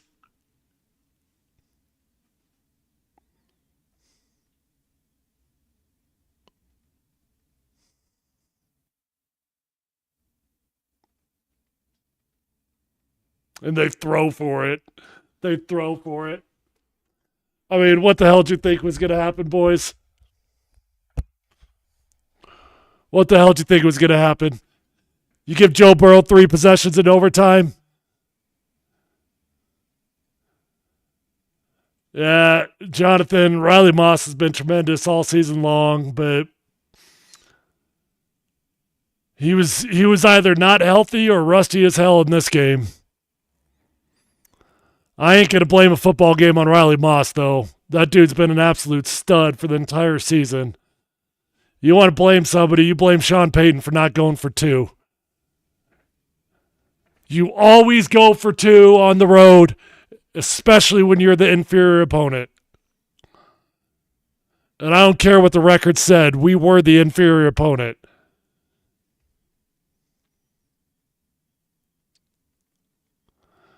Jason says, so frustrating our coach doesn't have the sack to go for 2. Burrows versus Knicks, like you said, what'd you think was going to happen?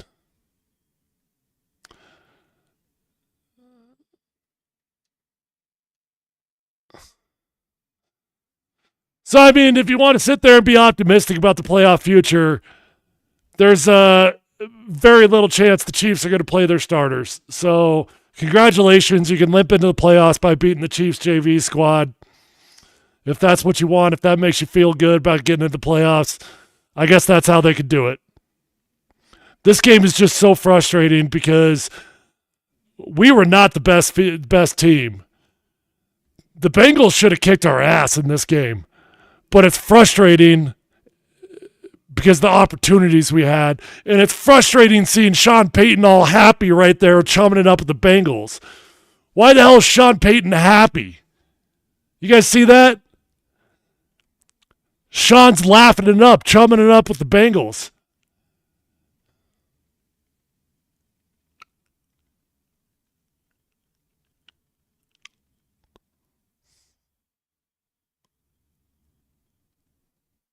Wow. I'm freaking mad at Sean Payton. I actually think that, you know what? I know there's 30 points on the board, but I actually think the defense did a lot of good things. They got tough in the lower red zone multiple times. They got 2 full stops in overtime against Joe Burrow. Like, you can't put that on VJ. You can't put that on the defense. Just so frustrating. Watch out, though. Watch out. I know we're all sitting here assuming the Broncos are going to beat the Chiefs with their backups in. I'm telling you, man, I've been in this situation my rookie year. We had 3 games left. All we had to do was win 1 game, and we were guaranteed a playoff berth. We lost those first 2 games. Then we had San Diego. We played the Chargers in Week 16. Felt good about that matchup, and we got smoked. Smoked. So I promise you there is no guarantee that the Broncos beat the backups for the Chiefs. Sean Payton coaching scared was not on my bingo card. Dan Campbell's a Sean Payton disciple. Dan Campbell would roll over in his grave for what happened in this game.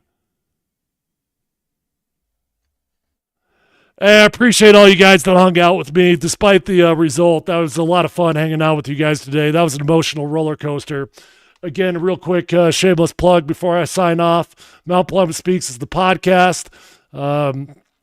All my content lives over on YouTube, so if you haven't subscribed to my YouTube, hit that link in my bio on Twitter because I know that's where the majority of you are watching right now.